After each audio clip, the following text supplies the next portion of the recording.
Democrats don't speak for me. Speak for me, speak for me. Republicans can't speak for me. Speak for me, speak for me. A bitch ass nigga can't speak for me. Speak for me, speak for me. You coon ass niggas can't speak for me. Speak for me, speak for me.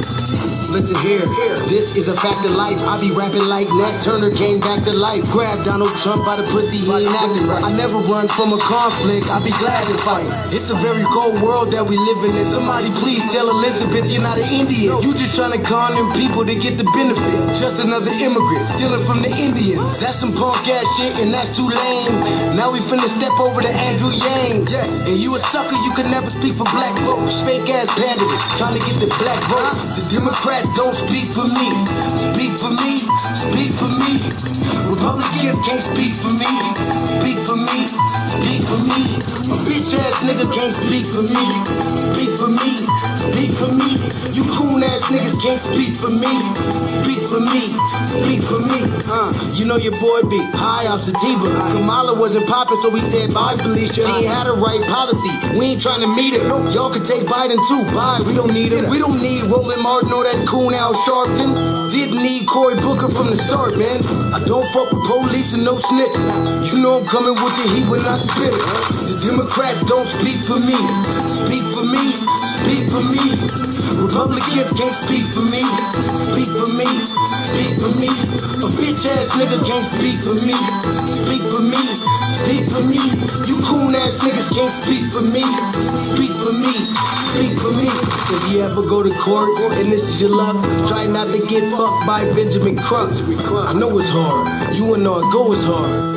But who the fuck is Amy Cloak? Put her picture up on the bullseye and start throwing darts. People cut our organs out our bodies, that's a stolen heart. They can't save us from the flood like Noah's Ark. Black lives always matter, we finna go for ours. To them we savages, we don't need to pot the piss. Mike Bloomberg can suck dick with that stop and frisk. Bitch, you ain't speaking for us, we don't know you.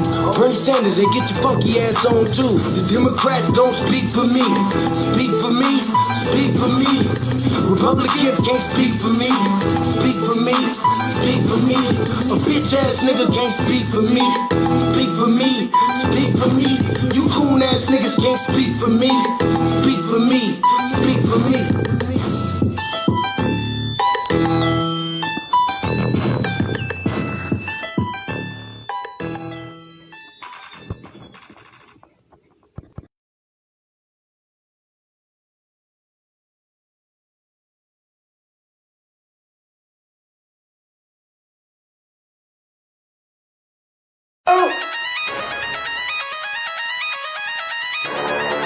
I'm talking about Shutdown going crazy. People going crazy in them motherfuckers. Run that shit back, man. But it's nothing. Nothing. Got a woman on the bed.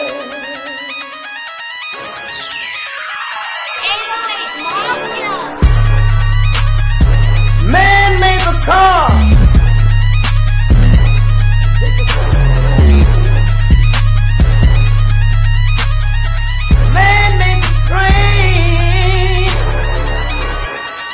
Carry the heavy load. Man made the electrolyte to take us out of the dark.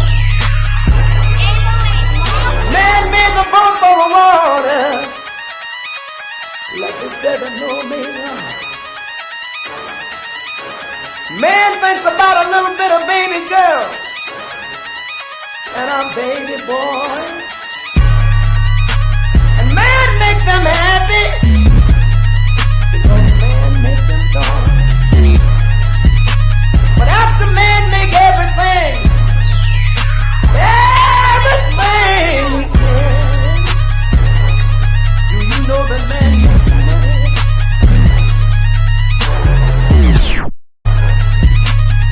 To buy from other men. This is a man's world.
Greetings, Black family, greetings, and thank y'all for tuning in to another episode of the Front Line Blacc News. This is season 5, episode 47, part 2 of the Front Line Blacc News, and I'm your host, Chan Krumah, and we're joined with our other host, Lady Chasey, in the background, and we got Shabaka Sankori, our West Coast correspondent, at Shabaka's Black Experience Enhancement Frontline Campaign. Greetings, Shabaka, from the Mile High Income. Hey, what's going on? The city. How about those Broncos, Shabaka? Man, later for them GMO ponies, man. We're Put them tied back for in the first barn, place, man. Shabaka. We're tied for first place while you Gators are in the basement well, then hopefully y'all get knocked out of first place. And I told the Raiders here in Las Vegas to change their fucking name or get the fuck out of town. That's what I told the Raiders. Lady Chase says hello, Carlton Way. Thanks for coming through. Hey, Lady J. Yeah, so therefore I told the Raiders, your motherfuckers is not living up to your namesake, number one. Okay, change your name or leave town. Well, y'all beat my mom and stepdad's team today, so at least that's a start. But it looks like the whole division, the Titans, like the whole division won today. Okay, all righty. So Diego's in first place, right? Yeah, we're tied for first place. Okay, with San Diego. So then that means that KC and the Raiders or somebody's in the trash, and I think it's KC. It's you and KC. Tied. I think y'all are tied. Are you? Oh yeah. Okay. 2-4. No, KC's 3-3. Okay, and the Raiders is 1 and 5, right? Hey, win lose, huh? I think they're no, I think there's something else. I think they're 3-2 or something. Okay. Hey, okay. I sent you the link, Kahari. If you want to join them. So what's up? The intro, Bucky. Yeah. So on the season 5, episode 42, part 2 of the Frontline Blacc News, we discussed several topics we didn't get to in part 1, and that is these Demorats, and I repeat, the Demorats, the demon rats, send their attack dogs on FBA. California Governor Newscum approves reparations agency for descendants of slaves in California. Don't get your hopes up, Black family. It's a nothing burger. Then we got Hakeem Jeffrey snaps and fake tough guy screams at liar, and embarrassing shutdown tantrum. Latina with Mexican flag on her car, swarmed by ICE. Why do Latinos vote for Trump? Remember, I will vote for Donald Trump. Trump. Wow. Damn. And then white farmer leaks Trump secretly or quietly gave them $52 billion. That's what it be. Dollars. Yeah. And not blacks. Not the black farmers. The black farmers didn't get a damn dime. Then the latest on 3i Atlas is growing a tail. And it's glowing green and has a Mars encounter. Then we got white powers, ideological proxy wars. Okay. And then we got Chicago collapsing, ICE agents under fire, violence continues. Mayor Brandon Taylor Johnson. Right. Nothing. Then Chicago Flips Red says, go back to your country, illegals, and fight for your rights there. Don't try to hide Black civil rights. And last but not least, we got what is a heritage American? And we are based out of East Denver, North Aurora, Colorado. We give the news from a frontline and Black first perspective. We are part of the new Black media and also the signal boosters of the new Black media. We have been around for 5 seasons now and counting. And we have several platforms that are part of the Frontline campaign. Frontline Blacc News being one of the first, or actually the first on StreamYard and YouTube. We started back in 2020, 2021. And then also we have Shabaka's Black Experience Enhanced, which is based on the 50th anniversary of the founding of the original Black Panther Party, which is in 3 days or 2 days. Yep, HBD, Defirmary Park, 16th and Adeline. And we started on Blog Talk Radio back in 2016 and have been around for 10 seasons now. Shabaka's Black Experience Enhanced covers the Black experience from the beginning of time until 10 minutes ago. And is also part of the Frontline campaign. It has recently, within the last 2 years, moved from Blog Talk Radio to StreamYard. And of course, we got the RBA, the Revolutionary Agenda, is also part of the Frontline campaign. So please join us on StreamYard, Frontline Black News. The links to all of our channels are in the description, including, like I just mentioned, the RBA, Lady Che's channel. Make sure y'all check that out. Make sure y'all like and subscribe to the Revolutionary Agenda. Also, we have Jay Militant, our brother out of the Bay Area, our local cousin out of the Bay Area. What's cracking TV? Hey, Jay Militant. Make sure y'all subscribe to his channel. Then we also got Kool Keezy's channel, who was on our show last night and does the intro track to the show. His link is also in the description. And our brother, the Church of Black Power, who was originally from Watts, California, Jordan Downs to be exact, Shabaka, and is now in Houston, Texas. So shout out to him. So he's in Houston, TX, and then not cutting you off. I want to make this here perfectly clear, ladies and gentlemen, is that Watts is a section of the city of Los Angeles. Yes, you remember that song, the Carlton Way? Yeah, that's the shit. All right, and also we have the petition for reparations. Please sign it. The change.org petition is in the description. Also, we have our brother. We just lost our brother. We covered on part 1. Our brother Black Voltron Reloaded. He passed away last week. Condolences. Yes, so thoughts and prayers, definitely condolences to his family. So they set up a GoFundMe. That link is also in the description. The GoFundMe and to date, it has reached the goal. So shout out to the FBA V1 family. It has surpassed the goal of 15,000. So we have enough to bury our brother and have his funeral service. And of course our condolences goes out to his family, of course. You know what I mean? And then his brother rest in power. Yes, he was from the town too, Shabaka. You seen that yesterday. Yeah, he's from Oakland. Yeah, from Oaktown. Mm-hmm. And then also hold on, Shabaka, I'm not done. And then we got the GoFundMe for the brother college student, the black college student that got expelled from the Texas University for mocking the death of Charlie Kirk. So he set up a GoFundMe. So the brother has raised over $30,000 so he can go to a whole nother school. To hell with that school that expelled him, and to hell with Charlie Kirk and anybody supported that white supremacist piece of shit. Then the GoFundMe and may the spirit of Muhammad Ali, and if I may throw this in here, and may the spirit of Muhammad Ali batters that son of a bitch for all of eternity. Well, they're not in the same place, Shabaka. And we got the GoFundMe Lady Che is set up as well. And we have the copyright disclaimer under Section 107 of the Copyright Act of 1976. Allowances made for fair use. For purposes of criticism, comment, news reporting, teaching, scholarship, education, and research. PukeTube.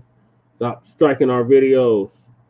Yeah, you know, and everything it does is inboxing me, man. So we need to set up a GoFundMe to go there into the San Mateo County courts. You see what I'm saying? To haul their asses in the court for violating the Fair Use Act. Yep. And then I do not own the rights to the music. And if you don't understand racism and white supremacy, what it is and how it works, everything else you think you understand will confuse you in all 9 areas of human activity. And that is economics, education, entertainment, labor, law, politics, religion, sex, and war. And some say health and nutrition. And that's why the great Nelly Fuller Jr., who passed away in February of this year, he was 95 years old. He would have just turned 96 last week. So R.I.P. to Nelly Fuller Jr., ProduceJustice.com. And also we have when you a black soldier, black person are captured by any race soldier, meaning the police, you must never fuss, policy enforcers, or flee, comply, and defend yourself in court. Nelly Fuller Jr. produced Justice.com. And last but not least, we got racism, white supremacy is conscious and subconscious behavior to maintain white genetic survival, to prevent white genetic annihilation. And that was by the great Chris Wilson, who passed away back in 2016. May she rest in power as well. And again, rest in power to Assata Shakur, the Queen Mother, position last month as well, and to Dick Gregory. Dick Gregory birthday was today, Shabaka, or now yesterday. Oh, okay. And also, too, Brother Chad, I want to put this announcement here, too, as well, too, on the like page of Shabaka's Black Experience Enhance on Facebook. Please keep your hate mail coming in there, you WSPs, is because I love berating you. I love degrading you, okay? We do not sit at a lunch counter and beg for a cup. So all those out there too, hit the like page of Shabaka's Black Experience Enhance on Facebook. And there's a little kitty. Yeah, he's a bad boy. This is Amaru. Yeah, look like a cougar. With his coloring. And of course, you know the panther and the cougar are first cousins, and the cheetah. And then we got the black cat, the Black Panther, Khalifa. Jail. She's been a bad girl. She was jumping all over Lady Chase's chair. In jail. She's in jail without the bail. In jail without the bail. Hey, black is beautiful. Free kitty. Set Khalifa free. Yeah. Yeah, we hear you. God damn it. Everybody hears you, B1 Kitty. Hey, twin. Salute, twin. All right, so I'm going to hop right into it, Shabaka. So the first clip is from our brother Kukizi. Shout out to Kukizi. He going to go in on this sassy, moist ass Democratic shill who got the audacity to wag his frail finger at foundational Black Americans for not supporting Kamala Harris. I'm not going to do nothing strictly for black people now. Crazy.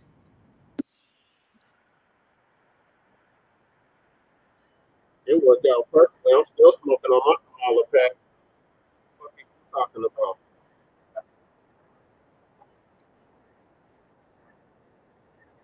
Oh, and by the way, basketball season is getting ready to start. Season right now, Shabaka. I was watching my Nuggets play the Slippers earlier. Man, sir, I want to see the Slippers lose every game. Sorry, Lakers retire LeBron. You guys need work, so Lakers will be looking for you guys in the next few seasons. We don't even play y'all this season so far. I looked at the schedule. Oh, really? Okay. Twin Pyramid says KD will be retiring in the H. Kevin Durant. Is that Kevin Durant? Yeah, I think he's with the he'll Rockets. be retiring in Houston. Okay. Yeah, he's with the Rockets. H-Town is Houston. Yeah, I used to have his shoes too. I had his shoes. All right. Oh, Twin says he'll be retiring with the Heat. Oh, I'm thinking of Garnett. I'm sorry. I had Garnett shoes. Oh, yeah. KG, yeah. All right. And okay, then also, that's what's up. Okay, and who's that moron that used to? I think y'all on the schedule. I think y'all on the schedule. I think we play y'all. Okay, Twin got the wrench. And who was that fool that hated on me, man? Who's supposed to be coming out here to Las Vegas? Who was that moron's name? Regal. Regal. Oh my God. Oh, okay, Twin, did you pop the wrench upside Regal's dome? Yeah, he been blocked. Yeah. Oh, okay. All right. Great news. Great news. Okay. Yeah, that fool got blocked months ago. And then also too, as the weather, the temperature is mild here in Vegas now. The heat is gone. No, man, it rained like hell a couple of days ago, man. Oh, okay, Twin, right on. Yeah. Hey, Real, hey, Twin. And if he comes back, glide that wrench upside his dome again. Let him get some good trouble. Under another account, because he's blocked under that Regal account and that stupid ass Ted Lawler. Oh yeah. Okay. Well, if we ain't got no haters, that means we ain't doing something right. Right. This means we're doing something right. And then I can always put it on subscriber mode. That'll deal with all this trolls. Mm-hmm. But moving along to the first topic, this punk ass Democratic shield. Oh yeah, yeah, Twin. He's MIA, man. Yeah, we waiting on Sarge too. And wait till I find this buster ass. This moist, zesty fucking shield had the audacity to go off on us about Kamala. And just to remind y'all what Kamala said before this bastard goes off. So I'm not going to sit here and say I'm going to do something that's only going to benefit black people. No. So she said that back in 2019, and this bastard is still upset. We still smoking on our Kamala packs. Kamala packs. Yeah. And then my mission to Los Angeles for the Taste of Soul has been scrubbed. Oh no. Yeah, it's been scrubbed. Yeah. All right. Well, we hear more about it, Shabaka, after this clip. Mm-hmm. To go after their political motherfucking opponent. I don't recall them shutting down the fucking government and firing y'all shit. The same person that was telling people. Vice President Kamala Harris is sick of y'all shit. The same person that was telling people not to vote. Exactly. How did not voting work for y'all? Last time I checked, when it was the Biden-Harris administration, they weren't policing our cities. I don't remember the military and ICE raids going into motherfucking buildings and zip-tying children while they were butt-ass motherfucking naked. I don't recall them trying to take away 17 million motherfuckers' health care. I don't remember them weaponizing the Department of Justice to go after their political motherfucking opponent. I don't recall them shutting down the fucking government and firing federal fucking workers. I don't recall them taking away SNAP benefits and snatching away fucking free school lunch. And regardless of how the fuck you feel about Biden and him. Now, I know everybody that probably ran across this well-paid Democratic mouthpiece out here yelling at us for not bowing down to Kamala Harris. But let's keep it a buck. Just because he's screaming loud, that ain't the same thing as truth, right? Loud, boom, boom, they want to guilt trip us into voting no matter what. But listen. The foundational Black American vote is earned, and it's not handed out for free. We need to see some lineage-based policies on the table, not pity parties. Now, they trying to rewrite history like the Biden and Harris administration didn't start all of this immigration problem, and they didn't dump all of these illegals into the Black neighborhood. Right. And those are the facts. That happened. Yep. They did that. The proof is there. We're not here for fairy tales. We're here for receipts. We're not out here playing identity games. Right. Being a Black vice president don't give you a free pass. Even though she's not. And representation is nice, but results are what we demand. We about substance, not just symbols. So here's the bottom line. They can rant all they want, but we won't be guilted into empty votes. This is about what's owed to our lineage, about real policies for foundational Black Americans. Right, cool. And if the product is trash, then we're not buying it. All you scared to death Negroes.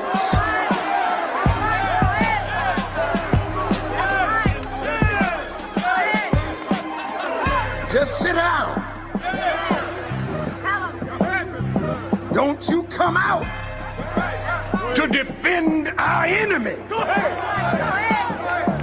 You sit down and you shut up and tell your master to come on out and deal with this. Vice President Kamala Harris is sick of y'all shit. Same person that was telling people not to vote. Exactly. How did not voting work for y'all? Last time I checked, when it was the Biden-Harris administration, they weren't policing our cities. I don't remember the military and ICE raids going into motherfucking buildings and zip tying children while they were butt-ass motherfucking naked. I don't recall them trying to take away 17 million motherfuckers' health care. I don't remember them weaponizing the Department of Justice to go after their political motherfucking opponent. I don't recall them shutting down the fucking government and firing federal fucking workers. I don't recall. But I tell you what I remember. Yeah, I tell you what I recall. I remember Biden pushing that federal crime bill that put a whole lot of our people in prison. Yeah. I remember that. Right. Mm-hmm. Now I remember crime bill from 1972. Yeah, and I don't remember Kamala releasing the people when she was the AG of California when they decriminalized MJ in California. Right. Yeah, locking parents up for truancy, for the kids' truancy. Yeah. Oh, prisoners past state prison time to fight wildfires. Yeah, exactly. Okay, Carlton Ware says that guy can't speak without cursing every other word, laughing out loud. I feel you on that there, Carlton Ware. Now, I'm guilty of that there myself, sir. But at the same token, man, I have done platform, and Brother Che will tell you without using that one customer. You know what I mean? Democratic shields talk like roly-poly Martin, call us a bunch of idiots. Yeah. Oh, because we didn't vote for Kamala. And what the fuck was she offering us? She's already said she wasn't going to do nothing specifically for black people. No. So that's all I needed to hear. All right, so that's all I needed to hear. It's back on their bullshit. Okay. Call himself trying to do something. It's a nothing burger though. Yeah. Your K and Donovan Sadiq is gonna give us an update on that.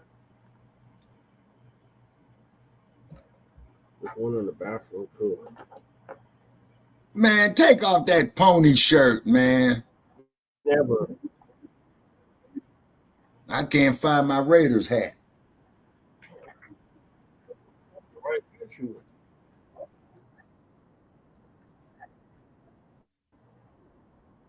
Where'd he go? Where did Brother Che go? Oh, for a minute there, man, I thought they raided you, man, with ice, man, and put you on. Oh, by the way, man, yeah, newsflash. Y'all have been raised about privacy of genealogical data, genetic information, and how the data might be stored, disclosed, or misused. Some opponents are alarmed that the Bureau would be housed under the Department of Justice, a law enforcement body, increasing. What's the news clip? What's the news? Okay, the news flash is that the African nations is once again they emphasize it, man, and they told Trump, man, we don't give a fuck what you do with the motherfuckers you kicking out the United States, man. They ain't coming here. Well, they need to stay the hell about our reparations claim. That's all I know. The African Union needs to stay the hell about our reparations claim. They trying to steal our reparations, Shabaka. Talking about they're going to disperse it amongst the diaspora. Hell no. Then there was another development. Okay, and then there was another development on Traore. I'm going to pull it up. Yeah, because Traore, let me see here. He told the French man that it ain't happening. You know what I'm saying? And let's see here. Like say, trade one colonizer for another. Yeah, and then the thing is that wonderful moderator for everything. Oh yeah, here it is here, Brother Trey. Okay, Burkina Faso turns down Trump administration's deportation deal. Okay, yeah, because they wanted Traore to take some of these damn deportees, and Traore told them to go take a fine leave. Yeah. Well, Uganda said they would welcome them with open arms, and so did Ghana. So they got plenty of countries that can drop them off. But getting back to this clip about reparations in California, Gruesome Newsome. Oh, yeah. Approves reparations agency for descendants of slaves in California. It's a nothing burger, though. Don't get your hopes up, Black family. It's a nothing burger. Gruesome Newsome, he belongs in jail. So Demetria K and Donovan Sadiq, the recovering Democrat, gonna give us an update on that. Could not, and I'm still waiting on to hear from you, Uncle Phil. Without you, I know that I was not here on Thursday, but listen, your girl, Glodadine, y'all know that's what they call me. I think that's what I call myself. I was tired, okay? I was like, I'm a little burnt out, so I might have to peel back a day because it's just, when I was on here Wednesday, I was very loopy. I was like, I don't even know what I was saying, to be honest with you. That's how tired I was. But anyway, I don't care about any of that. Today, we're going to be talking about California Governor Gavin Newsom approving reparation agency for descendants of slaves in California. So I guess we're going to ponder a couple of questions. Did he do it? And did he really do it? And what does it all mean? Donovan? All right, welcome back, you guys. Hey, you know what? You guys can talk about the Dallas Cowboys all you want. They are consistently losing to the teams that they should be beating. But it is what it is. Like I said, I wasn't surprised, but Demetria's going to try to smash it all in my face because I'm a diehard Cowboy fan. She said, remove that hat off my show.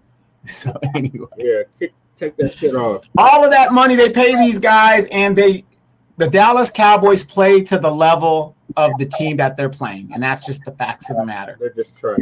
Welcome to the show, you guys. It's 3 o'clock here in California, which means that it is Demetria K time. We know you guys can be going anywhere else to watch football or go eat some tacos or wherever you guys are going to go, or go help remove some illegal immigrants, however you guys want to do it, but you guys chose to be with us right here, so we really appreciate that. Do us a favor. In order to keep these great conversations going, we have a scrolling banner at the bottom there. It's in the blue and white. You see it. It says, please donate. If you like, you can do that by Cash App, PayPal, Venmo, Cash Money, or whatever. Or just if you feel like it, order Demetria a Coke or a coffee. Everything is appreciated. It keeps us motivated to keep doing the show. Earlier. That's why he's doing that. It was when they were live. I'm just playing their live from earlier because they were live earlier talking about this. Like a lot of times when they do the Cash App and on that's when they were live. So I'm just playing the playback of the live. Okay. Also, don't forget about the African diaspora. Well, I got that up. Yeah, okay, go ahead. My bad. Start Black News. The Cowgirls played the Carolina Panthers, Shabaka, and they lost. Wait a minute. The Cowgirls lost to Panthers. Yeah, the Broncos won a whole division one, including the Gators. Okay. Okay, all right. So if the Panthers messed up Cowgirls, that's great news. Yeah, we got to play the Cowgirls in 2 weeks. Well, April Aaliyah Jones is an avid fan of Dallas. Asper News Channel app. I know a few Cowgirl fans. They ain't doing nothing. They ain't going nowhere. They always say it's their year, and it never pans out that way. Yeah. But getting back to this, Newsome approves reparations agency for descendants of slaves in California, so they're gonna give us an update on that. Well, I've been on Google Play, Sacramento now. Apple Store. The great thing about the African Diaspora app is this: everything that you see in your algorithm on YouTube isn't what is on the app. There's original content on the app from the individual contributors, as well as other talking shows and points that you will not see on YouTube. It's exclusive to the app. So please, if you guys are interested, like, share, subscribe on your groups. The African Diaspora News Channel app. You can get it on Google Play, Apple Store. That's right. Almondo, how you doing? Says take the money, yes, but don't start supporting her because of this. She only cares about your vote. I don't know. Hey, Daniel, salute. Okay. So let's see. Arniva, how you doing? Hey, all right, so let's go ahead and get into it for the sake of time. So, of course, I don't know if you guys heard. There's been so much conversation about reparations this, reparations that, all over the United States, and especially California. California kind of got a little bit more attention because it sounded as though there was going to be, you know, a reparations issue. Of course, you know that in 2020, there was a commission fashioned, and there was a whole bunch of people from all over sitting on a commission, and it took about, I don't know, 4 years or so for them to determine what would be necessary. Of course, you guys remember infamously around this time last year, the California Legislative Black Caucus was supposed to take some reparations bills to the floor for either pass them, right? Well, neither one happened because what they did was nothing, right? Now, y'all remember Assemblyman Isaac Bryan, he was the one that had his arms crossed. He was going back and forth with, at the time, Assemblyman Bill Esseley, who was now working for the Trump administration. And they got busted doing nothing. As you guys know, there's a whole host of Black Californians in the vestibule waiting for the good news to see what would happen. But again, nothing happened. So the summation was that they being the California Legislative Black Caucus, was blocking for Big Daddy Gavin Newsom so that he wouldn't have to veto it, because that was kind of the word that he was going to do it. But hey, y'all do what y'all need to do, so I don't even have to do it, right? Anyway, so let me put this up here. So this is the new headline that basically says Gavin Newsom approves slavery reparation agency. The California governor signed the bill 5 years after he created a task force to study how racist policies have affected descendants of slaves. So in a little bit more detail, it says SB 518 would establish a Bureau of for descendants of American slavery within or under the California Department of Justice or Civil Rights apparatus to implement reparative policies and benefits. The Bureau would have multiple divisions, including a genealogy division, property reclamation division, education and outreach, and legal affairs division. One of its core responsibilities would be to verify who qualifies as a descendant, quote unquote, of U.S. chattel slavery, and require proof of descendant status as a qualifying criterion for benefits that the state may authorize. Now, for those determined to be deposed owners, for example, whose property was wrongfully taken via racially motivated eminent domain, the Property Reclamation Division could accept, review, and investigate applications and determine whether compensation or restitution is warranted. If a state or local entity that took property fails to provide compensation when required, SB 518 would allow a claimant to bring a legal claim for compensation. Implementation is contingent upon appropriation by the legislator. Example, the law doesn't force spending until funds are allocated. The bill includes findings and declarations regarding gifting public funds, new duties on local entities, and state reimbursement rules for mandated local programs. The bill also expresses in its legislative intent that as the Bureau's scope grows, it may advise on reparative remedies to address broader harms of segregation, exclusion, discrimination, etc., affecting both descendants and non-descendants. Okay. Now, descendants are defined as individuals who can establish direct lineage to a person who, prior to 1900, was subjected to U.S. chattel slavery and who meets one of several enumerated criteria: emancipation, fugitive status, military service under restricted status. The bill also includes free Black persons living in the United States prior to the end of the 19th century. In its earlier versions, or later versions, lineage-based definition. As of its enrolled status, SB 518 was passed by the legislator, Democrats mostly, and presented to the governor. It is a part of a package reparations oriented bill. For example, SB 437 works in tandem with commissioning genealogy research. Now, here's where we get a little bit more into the opposition. SB 518 faces several criticisms for civil society groups legal experts and grassroots advocates. Key objections include critics argue that SB 518 is tied to SB 37, which commissions a genealogical research in a way that delays implementation indefinitely.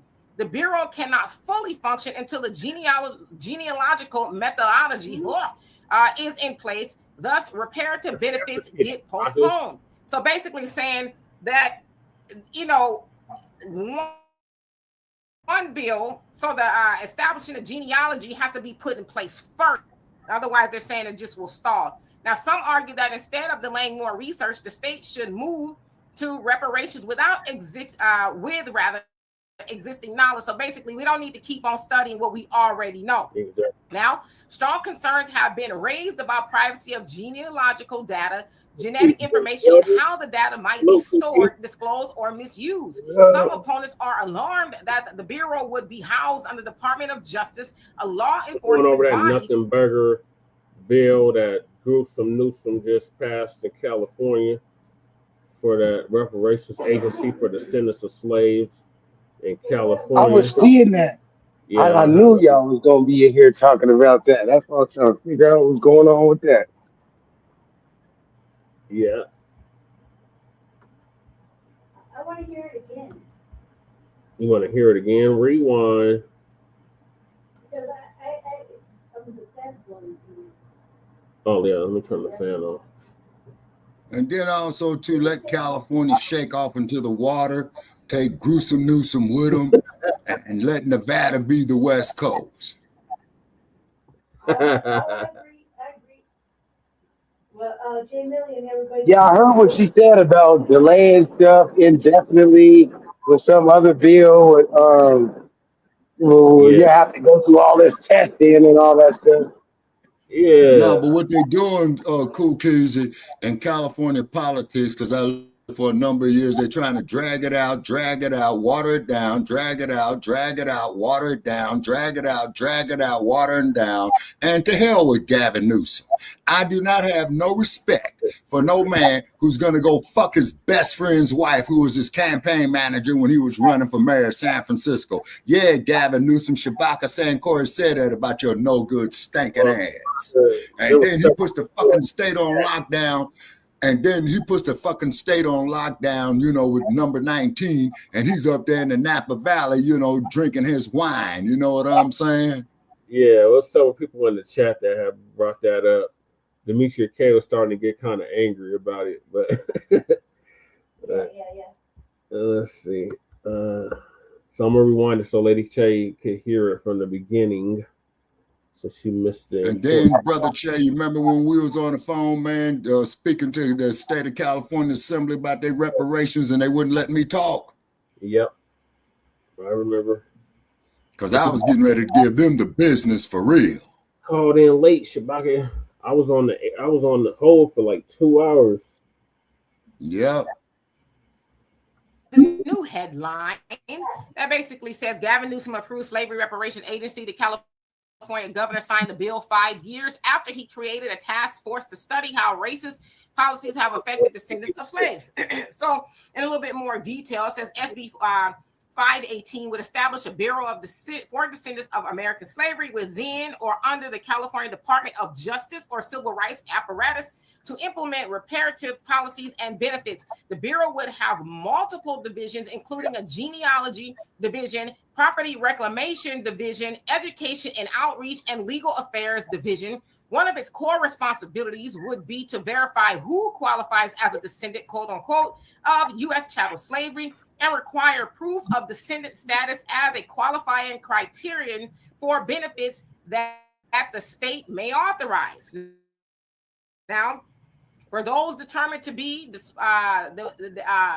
deposed owners, for example, whose property was wrongfully taken via racially motivated eminent domain, the Property Reclamation Division could accept review and investigate applications and determine whether compensation or restitution is warranted. If a state or local entity that took property fails to provide compensation when required, SB you're right about that, Carlton, would allow a claimant to bring a legal claim for compensation. Implementation is contingent upon appropriation by the legislator. Example, the law doesn't force spending until funds are allocated. The bill includes findings and declarations regarding gifting public funds, new duties on local entities, and state reimbursement rules for mandated local programs. The bill also expresses in its legislative intent that as the Bureau's scope grows, it may advise on reparative remedies to address broader harms of segregation, exclusion, discrimination, etc., affecting both descendants and non-descendants. Okay. Hell no. Now, descendants are defined as individuals who can establish direct lineage to a person who, prior to 19 was subjected to U.S. chattel slavery and who meets one of several enumerated criteria: emancipation, fugitive status, military service under restricted status. The bill also includes free Black persons living in the United States prior to the end of the 19th century in its earlier versions, though later versions refine the lineage-based definition. As of its enrolled status, SB 518 was passed by the legislature, Democrats mostly, and presented to the governor. It is a part of a package reparations oriented bill. For example, SB 437 works in tandem with commissioning genealogy research. Now, here's where we get a little bit more into the opposition. SB 518 faces several criticisms for civil society groups, legal experts, and grassroots advocates. Key objections include critics argue that SB 518 is tied to SB 37, which commissions a genealogical research in a way that delays implementation indefinitely. The Bureau cannot fully function until the genealogical methodology is in place. Thus, reparative benefits get postponed. So basically saying that, you know, one bill, so the establishing a genealogy has to be put in place first before they do anything. Otherwise, they're saying it's all. Now, some argue that instead of delaying more research, the state should move to reparations without existing knowledge. So basically, we don't need to keep on studying what we already know. Now, strong concerns have been raised about privacy of genealogical data, genetic information, and how the data might be stored, disclosed, or misused. Some opponents are alarmed that the Bureau would be housed under the Department of Justice, a law enforcement body, increasing risk of surveillance or misuse. Opposition testimony warns that genealogical and DNA records are sensitive. Critics say the bill has no protections at all for privacy in its current form. Some legal analysts, for example, Pacific Legal Foundation, cited in analysis, asserts that restricting benefits to a class tied to ancestry and effectively race may trigger strict scrutiny under equal protection law and might not survive a court challenge. So basically saying because they could say, well, it's really about race and not lineage. They could say, well, per the Constitution, you can't do that. Now, opponents also argue that even though the bill claims lineage rather than race, in practice, the classification is a proxy for race, which raises serious constitutional questions. Now, closing up here, says some grassroots reparations advocates say SB 518 was drafted without meaningful input from community groups that have long advocated on reparations. They assert it deviates from the California Reparation Task Force's own recommendation. Critics also contend that the task force did not recommend further research on verifying descendant status. Many genealogical methods already exist. Right. Now, the placement of the Bureau under the DOJ, possibly undermining trust and privacy. Some believe the Bureau should be independent or under a civil rights agency structure. Now, it says concerns over political interference, oversight, and mission creep also flagged. Now, I'm reading all this because it's a lot, but I want to make sure that we understand it. I'm almost done. Now, it says because SB 518's operation depends on legislative appropriations, opponents warn that lack of funding or competing budget priorities could hamper or prevent its actual functioning. In summary, while many see SB 518 as a significant step toward reparative justice, critics argue that its structure delays privacy risks and legal vulnerability weakens its effectiveness or threatens its viability. Now, this is that I specifically want to know. Are other races or groups included besides Black descendants of slavery?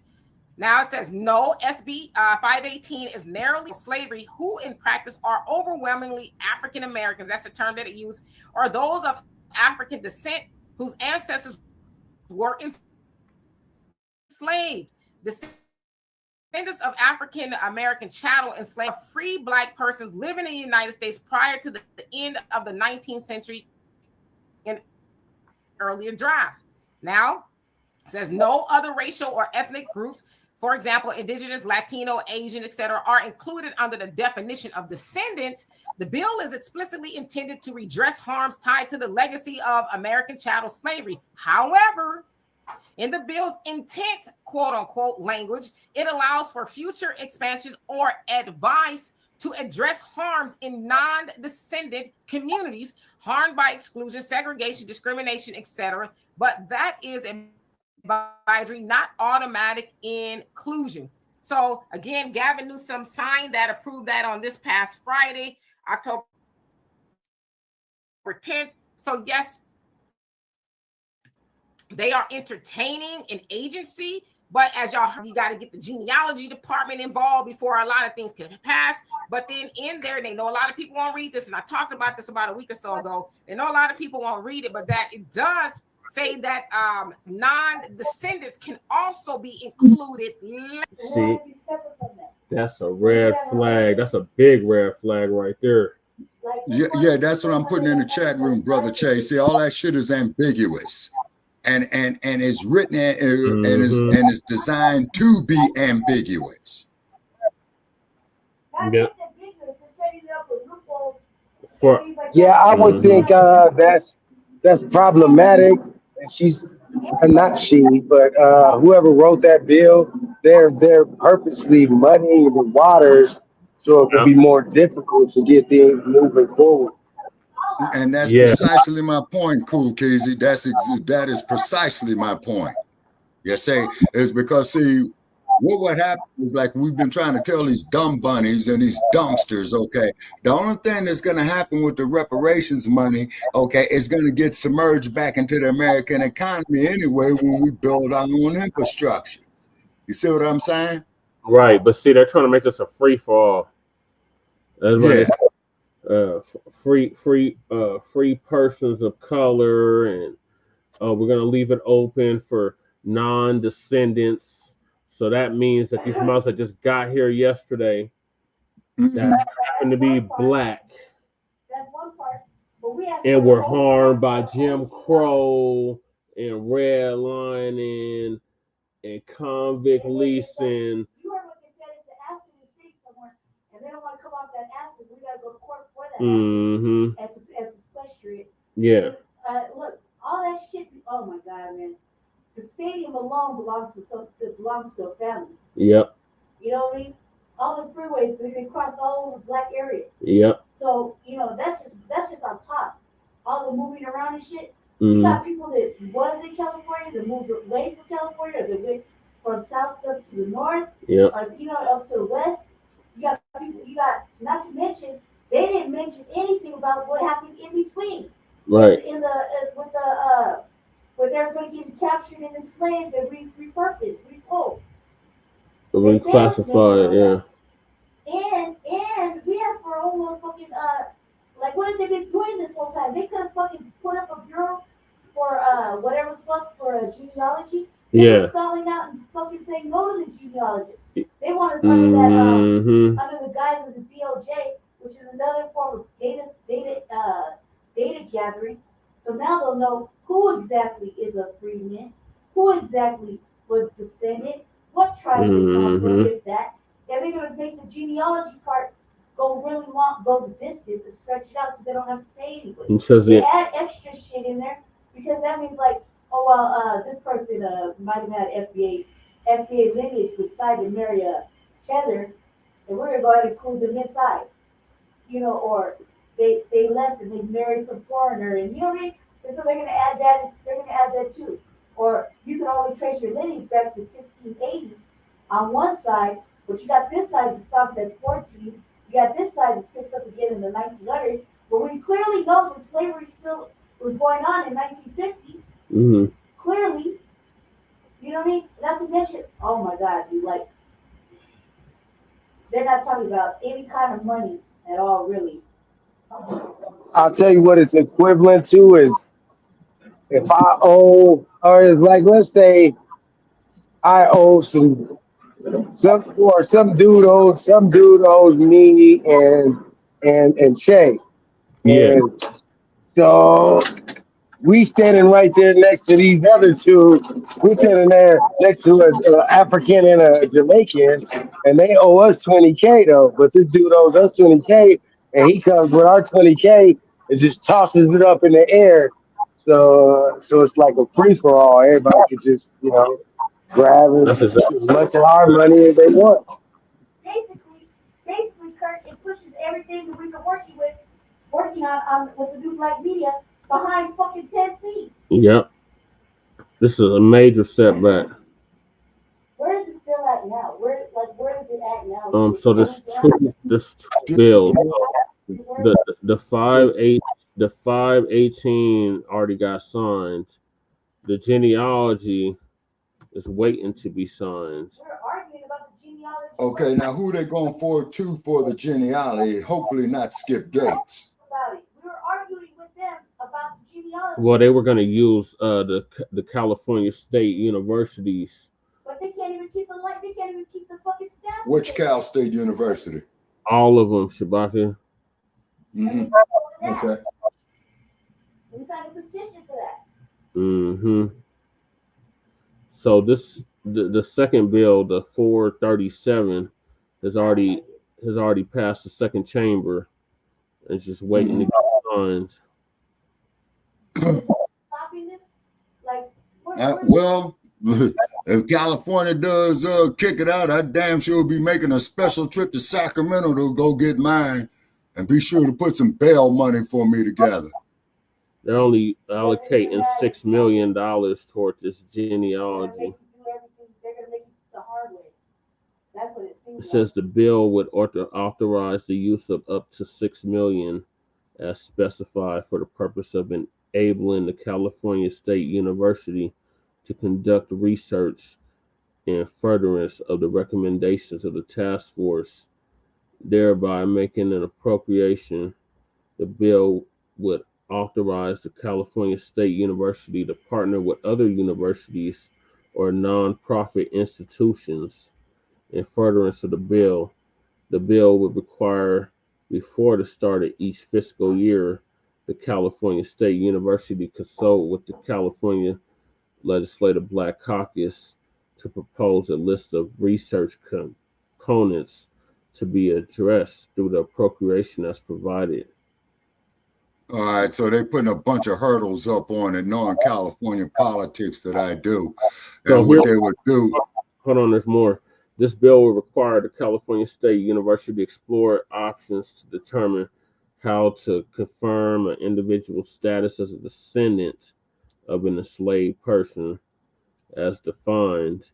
The bill would also require the California State University to establish a process by conducting and verifying genealogical research for the purpose of confirming an individual's status as a descendant of an enslaved person for eligibility for reparative claims on or before the start of the 2029 academic year to commence the work of establishing a process on or before the start of 2026, 7 to 2026, 2027. The bill would authorize the funding described above to be used to support student participation in support of this goal. The bill would require the California State University on or before October 1st of each year and until funding is exhausted to submit to the legislature and the governor a report with the status update of pending research projects. and any research projects that have been completed within the prior year. Who sponsors the bill? A whole bunch of Democrats. The bill would require the final report to include research findings, recommendations with options, and timelines for statewide implementation, including costs developed pursuant to these provisions. So, okay, if I may interject on right there, Brother Che, with all those elements right there, all what that is giving the California state legislature cannon fodder, man, to keep dragging their feet on it. Yeah, and then when you look at the sponsors, because it's ambiguous. You got Isaac Bryan on here, who literally stood in the way of reparations last year. Akilah Weber. Are you familiar with these names? Shabak, I'm going to name out some people that are Democrats. Go ahead. So Akilah Weber, Pearson.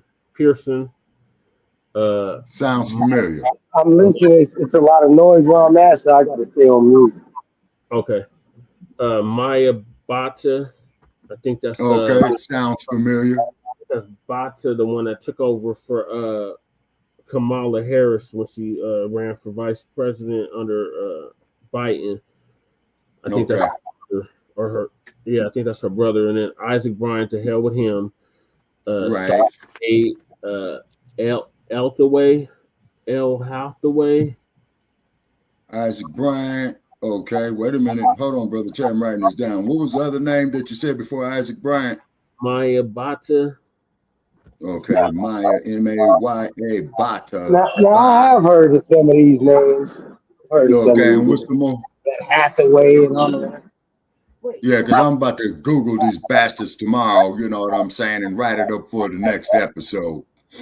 Can I ask a question? Yeah, go ahead, Lady Chair. What's your question? So, I know it's on Dimitri King channel. So when did that come out? Like when did they say when did it come out, and where is it right now in the where is it at? What part of the stage is it in? So the genealogy bill has already passed the second chamber. It's waiting to be enacted. So it's waiting for Gavin Newsom to sign it into law. So, okay, pause right there. Also, too, Black family, keep in mind, I've always said Gavin Newsom, when he said no that first time, no means whatever. And he might be doing this to win the black vote. He thinks that this is what it is, to get the black vote coming up and his next run for whatever they want him to run for president. Yeah, it's supposed to run for president in 2028.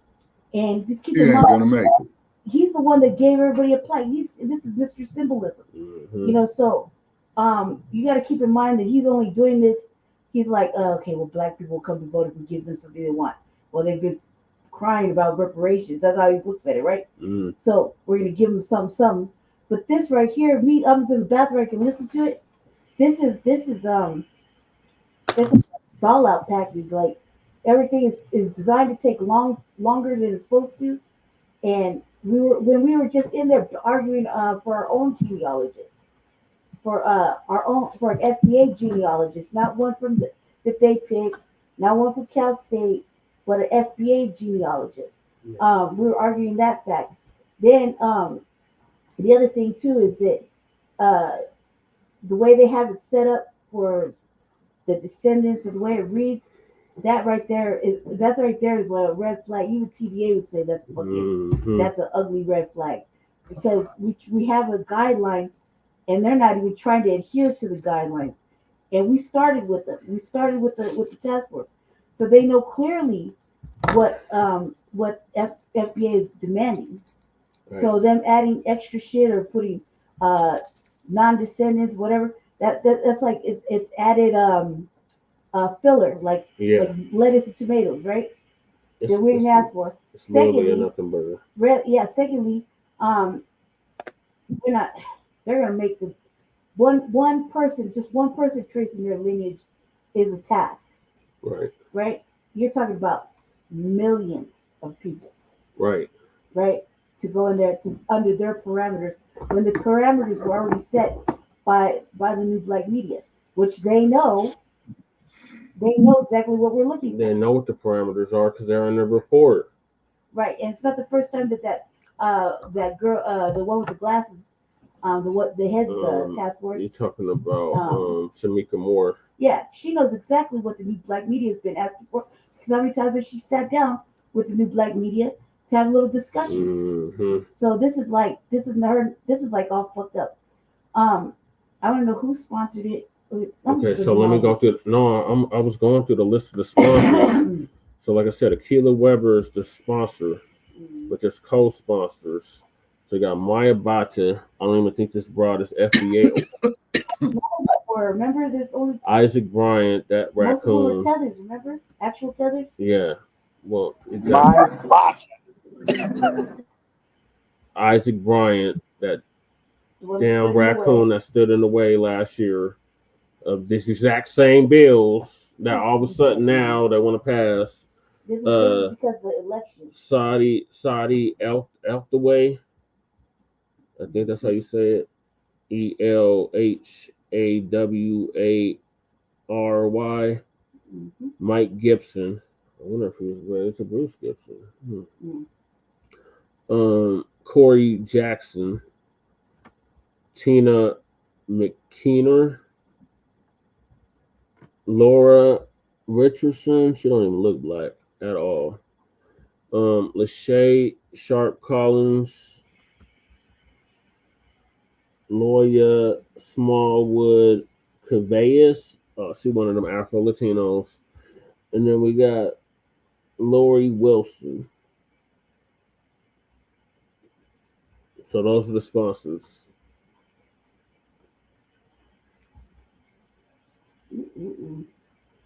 I can't wait to hear what hijacc and them are saying. Right. This is like, is there any like? Well, here's something from the ancestors in regard to California, y'all. I just pulled up here. Guess what? California, Northern California, which includes Sacramento and the Bay Area, is about to be slammed with a great big storm coming. Yeah, it's a former typhoon. I've been tracking it since it passed. Okay. Okay. Good. All righty. And it's going to be soaking the Bay Area. Good. So the first bill that Newscum just passed was Senate Bill 518. And the Jenny bill is Senate Bill 437. Okay. Okay, hold it, man. We got a hater in the chat. Carlton Way. Black people only make up 5% of the California population. Now. Newscum. Okay, wait a minute. Carlton Way is he's not a hater. Yeah, Carlton Way's our friend. Wait a minute. Okay, black people only make up 5% of the California population. You're wrong about that, Carlton Way. It's more like about 19%. Newscum know that there's no real political consequence for coming up with this BS. First place, Carlton Way, reparations is not bullshit, okay? Shabaki. That's our friend. That's our friend, and you're misinterpreting what he's saying. You're misinterpreting what he's saying. He's basing it off the census, off the last census, Shabaki. Black people only make up 5%. Black people are fleeing California. And Newscum is doing this is just a political move so he can try to set himself up to run for president in 2028. That's what Carlton Way is saying. All right.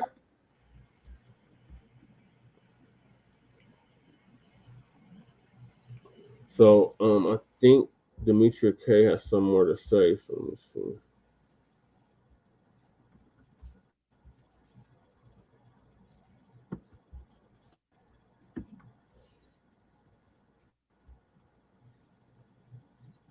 Later, because specifically it talks about the eminent domain, because there's a lot of people met for whatever reason and they weren't all black. So basically it's saying that Latinos can say, hey, my family's land was taken, or indigenous, when I say indigenous Indians can say, oh, my land was taken, which we know they've been compensated to some degree. So many have said this is potentially a nothing burger. I've seen a lot of y'all say that, Gavin Newsom may be running. Let me take this down. may be running for president. Do There's not no add proof of him to that the yet, stage. although it sure maybe looks like he might be. And it's kind of early too, because Trump hasn't even been in office for a whole year. But when I think about, is he doing this to win over Black voters? Now, California-wise speaking, there's less than 6% of Black people in California. Now, if you're talking nationwide, that might have some effect, but let's keep it a buck. Gavin Newsom is a Democrat, and Black people are still going to show up for the Democrats overwhelmingly. You guys' comments, thank you for bearing with me. I just want to make sure that we understand, because what I hate is for people to take a snippet of a headline and run away with that without getting the details and the particulars. So, Donovan? I'm reading it right now. Okay, you guys grab your seats, grab your pop, all of that to basically say nothing at all. Once again, this is and I'm not saying, you gave some important information. What I'm saying is, once again, as Black people, they are dangling the carrot in front of our faces. The one thing I got after listening to you read all of that information is, I'm like, golly, you mean to tell me you have to jump over all these hurdles just to get $2? Now, my question is this. When the illegals came here, did they set up all of these hurdles for the illegals to get benefits? No, they just gave them the money. Where was the study for them? Where was the 5 years waiting? Where was this? Where was that? Are you guys tired, like I am, of the theater? When it comes to Black people, we have to be track and field. We're the ones that have to jump over the hurdles, do the Lindy Hop and all this other stuff just to get $2. But every other group comes over here, they get the money, no study, no background checks. They're just issuing checks. When they gave out the stimulus, did anybody study how much interest and all this other stuff that's going to go? And everybody got one, even rich people. They just gave out the money. Why is it that when it comes to us, it's always some type of, okay, well, you got to do this, then you got to do this. Oh, no, wait. Before you do that, you got to go back and go get your grandmama and show that your grandmama got. They know for a fact a lot of these documents that they're going to request and want do not exist. What about slavery? Don't we understand? If I could prove my lineage back at least, 100 years, what's the issue here? I mean, I just get tired of the games, and what I really get tired of, you guys, is seeing these people that I'm seeing, and they're going to take their vote and still support this crap.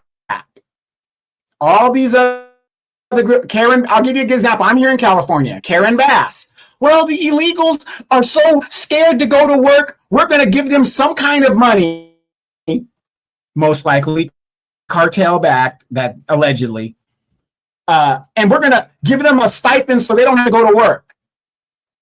I don't get any of this. I mean, I'm sick and tired of it. It's ridiculous. The fact of the matter is, they know who is lineage based and who is not. They know who FBAs are and who are not. They know this stuff. And then if you think about it, with less than 6% of Californians being Black, how much money would really spend compared to, there are more illegals in California that California busted its budget to support than there were Black people that actually live here. I'm just tired of the games, but what do you guys got to say? Because I think you guys have a more important thing to say, but I will say this. As Californian, remember back in the 70s, your aunts and your grandmothers, California had such good welfare benefits and all that other stuff. Some people were just moving here just for the welfare benefits from, wherever state they were from. They would come here just to do that. And that's how a lot of people ended up in California. So I'm talking about like the independent moms and stuff like that. They were chasing benefits and they would come to the state. But it just doesn't make sense to me. You will spend more money funding illegals that are more than Black people. To me, it would be cheaper just to give the Black rest of the nation.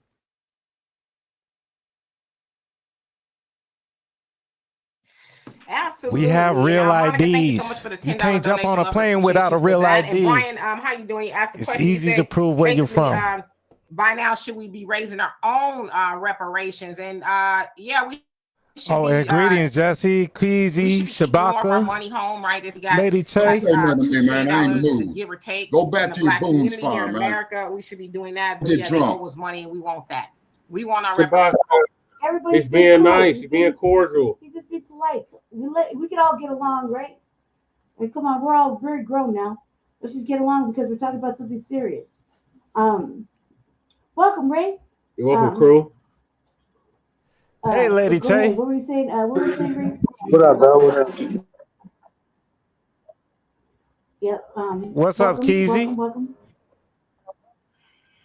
Yeah, we can. He's over here at the plantation right now. Brother Jay. Another place who they can hit up for the reparations money out of California, man, is Silicon Gang Valley. What did we just talk about yesterday about Silicon Valley? Wasn't we just talking about something over there? Yep.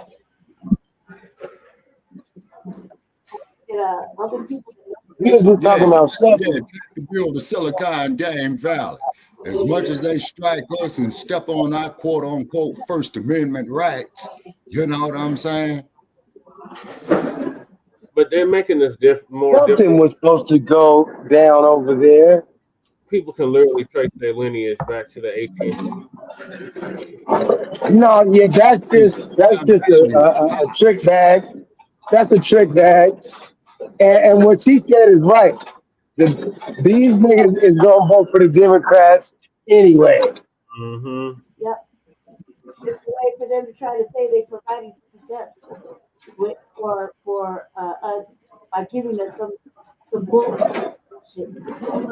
Yes. It's not even right.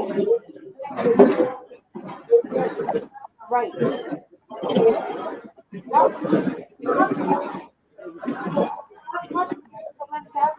What's that in the background, Lady Che? Because they know it's the same. It's like that Gavin Newsom shit. Last year. Hey, Che. It's not me. Oh, that's Keezy. Mute Keezy real quick. You probably in the laundromat or something. No, he's at work, yeah. He at the post office. Oh yeah, he moving that mail. Yeah. That's how our reparations check's supposed to be moving. Right. Yes. I want to see them shipping out like that. Go woof, woof, woof, woof, woof, woof, woof. Right. Every zip code. Woof, woof, woof, woof. So you get yours? I got mine. Now, Carlton Wade said something that makes a lot of sense. Trump can promise reparations and black folks will still vote Democrat. I know that's so a shame. We know. And I think since day one he would do it just to spite the Democrats too. Yeah, but he would. And one thing, that's crazy. You do did acknowledge, hey, y'all built this damn place, you know? Yeah. You hear if Trump promised reparations, these niggas wouldn't want no more reparations. Yeah. They'd be like, oh no, I don't want it. Oh, wait. I was just watching. Hey, Che, you was over there. FBA updates, right? Yep. Right. This dude was like, well, you know, they're not gonna pay us anyway, right? This other dude was like, man, so how are you protesting these same people about letting your political prisoners free? Exactly. Oh yeah, the Black Power media. Yeah, so if you don't think these white folks are gonna pay us reparations, why are you protesting for them to release your political prisoners? Right. Make sense. That make this. There's no. Well, what they're doing with the political prisoners, here we go. Just like what they did with our man there, man, in the East, man. They keeping them in there, man, and keeping them isolated so they'll die off. Actually, that's a human rights violation. So it's not paying reparations, but the Pan-Africans are scared to fight for that. They're too scared to fight for that, but they'll fight for one. They didn't get Assata out. Nope. Sure indeed. Oh, and then Ibrahim Traore said, they didn't get Carolyn Bryant put behind bars. The Pan Africans didn't do that. Nope. They didn't get Carolyn Bryant. No, go ahead, man. Let me coach the thing. Because she'd have been in the band and on her way to getting that good old lynching. Right. Yes, if Carolyn Bryant's name was Asada Shakur. Can't they let her ride that shit all the way up to death? And all the way to 86, 87-year-old. God damn it. You don't get to live as long as my granddaddy. And you did that nonsense? She was responsible for that shit when she was in her 20s, her early 20s. Yep. She got to live 60 plus years. 67 years after that. There's people who are against that. There's black people that could have help. My brother only made it to 55. So there's people that didn't even get to live that 67 years extra. Right. That Carolyn Bryant got. Mm-hmm. And Biden's DOJ just drug their feet, didn't do nothing. The new black media had to pull up on them mugs. They kept moving that broad. They must have moved. Meanwhile, there was an African American president the whole time for 8 years. Mm-hmm. Did nothing about it. Who was more worried about alternative agendas, if you know what I mean. Well, that was the African American president. That was the Pan-African American president. Okay, I know that. That's the point that I'm making. We're saying Pan-Africanisms. Get rid of that shit. Brother Che, but didn't I do a live feed from the California State Supreme Court addressing that issue right there, man, about 8 years ago? What about this, what Gavin Newscum is talking about? With his, when he was on Higher Learning the other day, talking about he signed this reparations bill. He's full of shit. It's a nothing burger, crew. It's a nothing burger. It's a pacifier. Just like when Malcolm X said, man, in 1962, when I was at the speech at 2 years old, it's just a pacifier. That'll open the door for all sorts of people that aren't qualified. Yep. For a reparation. What they're gonna do, Lady Che, is that they're gonna sit up there and excuse the expression. They're gonna play pussy with it. Okay, excuse the expression. Yes. Both of y'all are correct. Both of y'all are correct. They're using it as a time waster. They're using it as a time waster. Yep, it's a stalling tactic. Exactly. And then they're also like, as Lady Che is saying, they're adding people to it that have nothing to do with slavery reparations. Right. So it's not reparations if you're adding extra people to it. I don't care if you just add one Mexican toenail to it. If that toenail was not a damn descendant of American slavery or the black people that were here during that, then no, it's bullshit. Right. Right. And then the way that the math, I don't even know what they said about the math. But I'll tell you right now, the math is not going to be equatable to what we've been talking about for the last fucking 5 years. Hell no. And then you're going to have another problem. Shabaka, let Lady Che finish. That fucking that chick with the glasses, the one who always talks to. Yeah, the one that always talks to the new black. Put the mic closer to her. Camilla Moore. Okay, Camilla Moore knows exactly what we're demanding. Everything that we're demanding for as new black media, right? Yeah. Lineage based, center cash payments, all the parameters, right? Right. I don't need to go into it when we know the parameters. It's in the report. Right? It's in the report. So why would anybody allow this to even get written up like that? That right there, the language is fucking all over the place. It's broad and ambiguous. They said even the Black Caucus in Cali was going in on Gavin Newsom stuff. Like, don't call it reparations. That's what they said at first, from what I hear. See, what they need to do is recall every last one of them black ass politicians in the California state legislature. Want to open up another bureau for fucking genealogy and this and that. This is like, how many years have we been working on this shit now? Since like 1980, Lady Che. John Conyers was the first one to mention it in the Congress. Since 1865. Talking about recently with the task force. What Maxine Waters was talking about. Recently, we're talking about She recently needs to with step the hell down. Okay. Yeah, Maxine, you did a good job, sister. Step down. You're old and She senile, did a bad Maxine. job. She did a horrible job. So no, she used to be my congresswoman and my state assembly person when I was living She did a horrible in job. LA. Yeah, no, she just needed to retire. She did what she could. She did what she could, particularly when she tried to do the investigation of what Gary Webb was talking about, and Janet Reno stalled her investigation, Brother Che, that we did a couple of years ago. But what has she done for us lately? But Kate for the and what has she done for Black Americans? Right. I seen her out there going hard for illegals, though. We put all of the work that we put in from the new black media. Exactly. It laid it out. It basically puts all the work back 10 motherfucking feet, if you know what I mean. Yeah. Like every time we come forward 2 steps, they go back 10 feet. Like this is just ridiculous. Not only that, but where's the outrage? Am I the only one that's outraged straight up? I was just at the battle, like this is brand new information for me. So I'm like, I'm pretty upset because it's like they just did whatever the fuck they want to do when they know good and goddamn well we don't want their genealogy and we don't want to be under the arm or the thumb of the DOJ. Right. That's another way for them to collect data on us and know everything. And she said they could get. There's no protection on your privacy. There's no protection. They're already taking data off of fucking little children. So I mean, we want to be our independent. That's what it is, Carlton Way. Our own independent agency.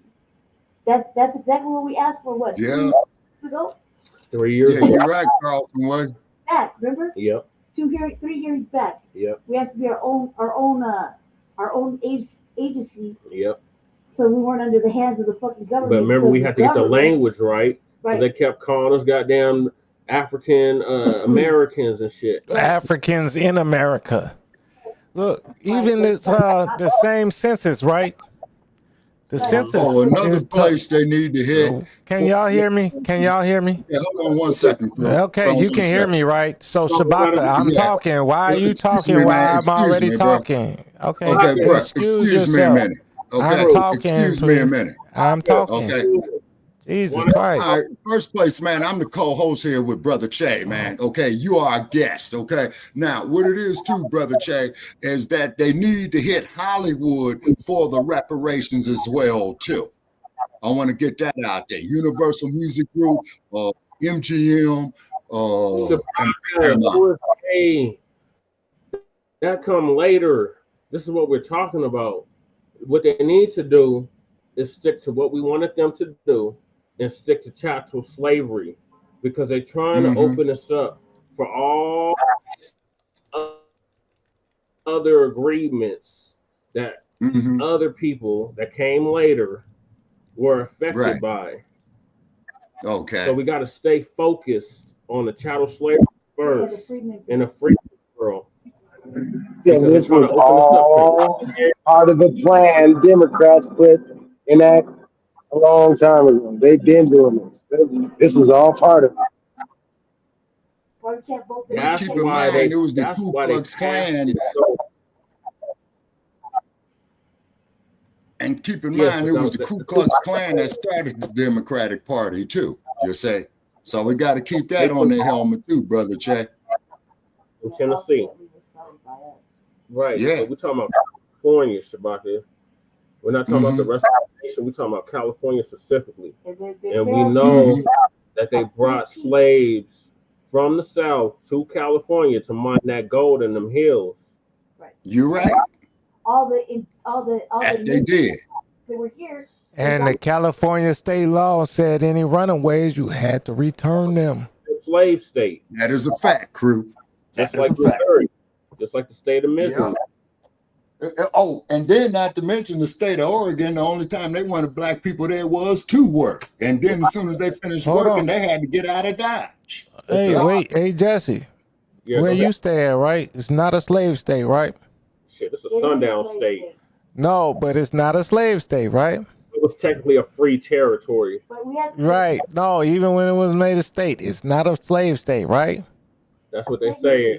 So, but what organization has its headquarters there? The KKK, the Ku Klux Klan. Right. But Hey, thank you. intelligence. And also too, Brother Che, what's happening with that brother man that they're trying to take his farm from or his ranch? Oh, you talking about the Mallories? Yeah. He got to keep his ranch. Oh, okay, that's good. We haven't heard God peep from him since our brother went out there and regulated.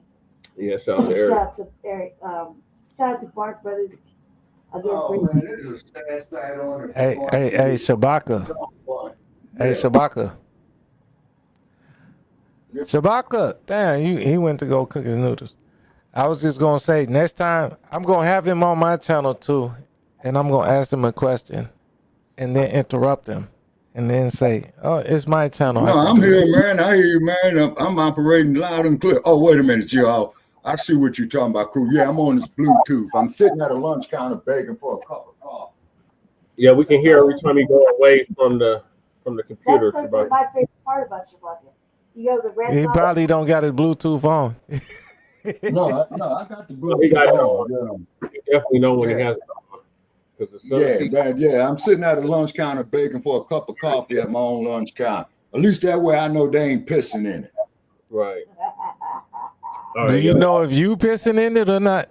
Oh my God.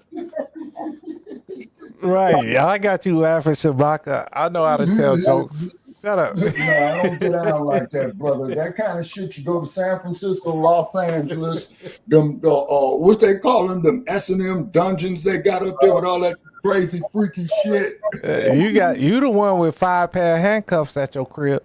Oh my God. Y'all are a trip. No, I don't get out like that, man. That's real sensitive. Yeah. In conclusion, because we got to move on to the next topic. This is a burger. I'm sorry, Jesse. Don't get your hopes up about this shit. This is a stalling tactic. This is a way to say, oh, we're doing something for you. No, you're not. You still ain't passed the anti-black hate crime bill. You still ain't actually cut the damn check for reparations.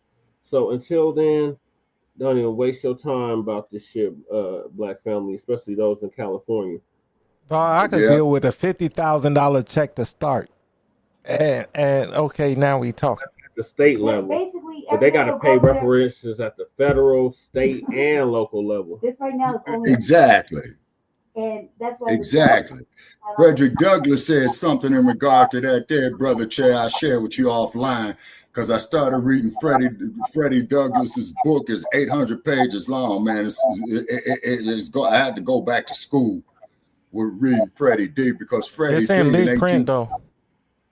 Yeah, but Freddie D was there in 18. Okay, when after Lincoln got assassinated, they invited Freddie D to Washington to speak, right?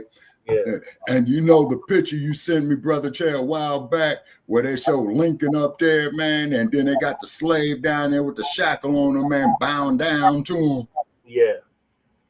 Yeah, Freddie D said that was an insult, which it was. It was an insult. I'm just gonna say this.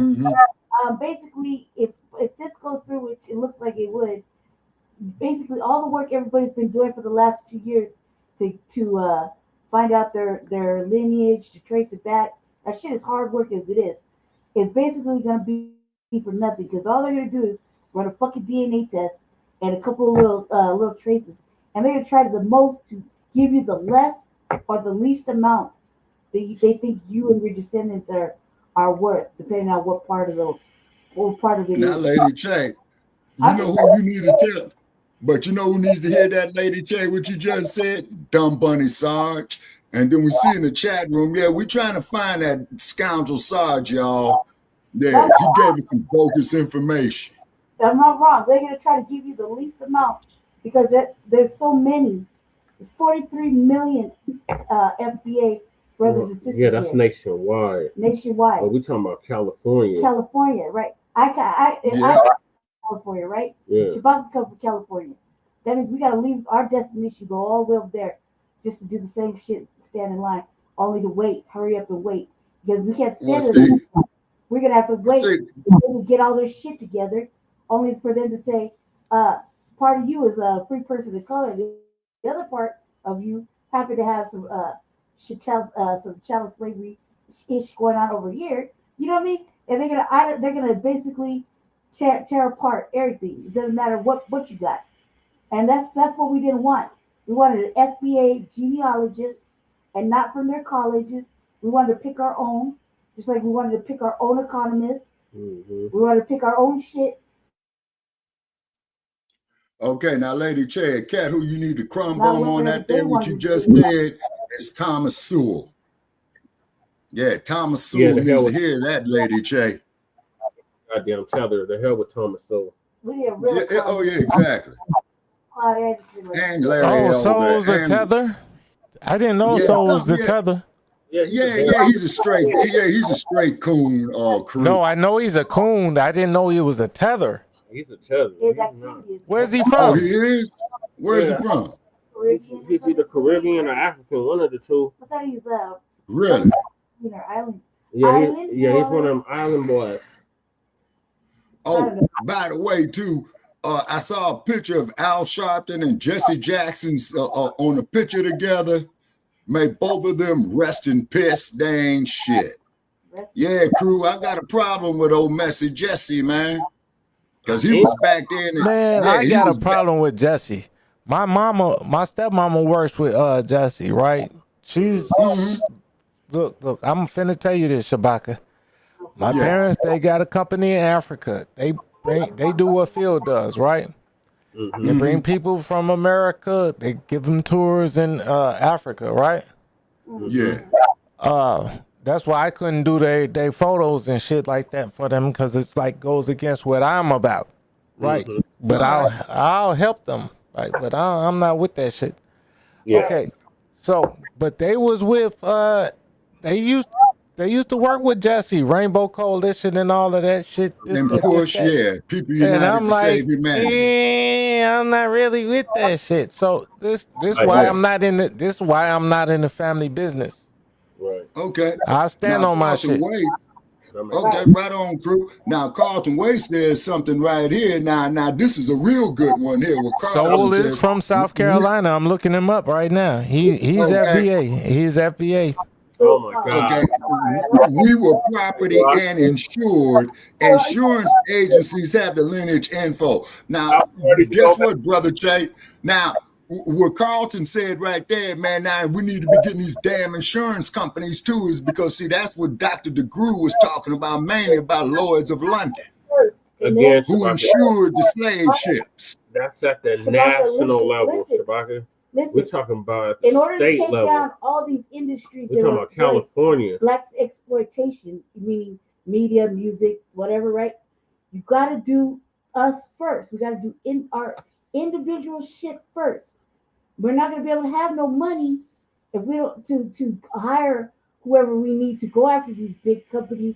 Exactly, Lady Che. Hey, do you think I'll be able to help you and Jesse or anybody else if I didn't have my shit together first?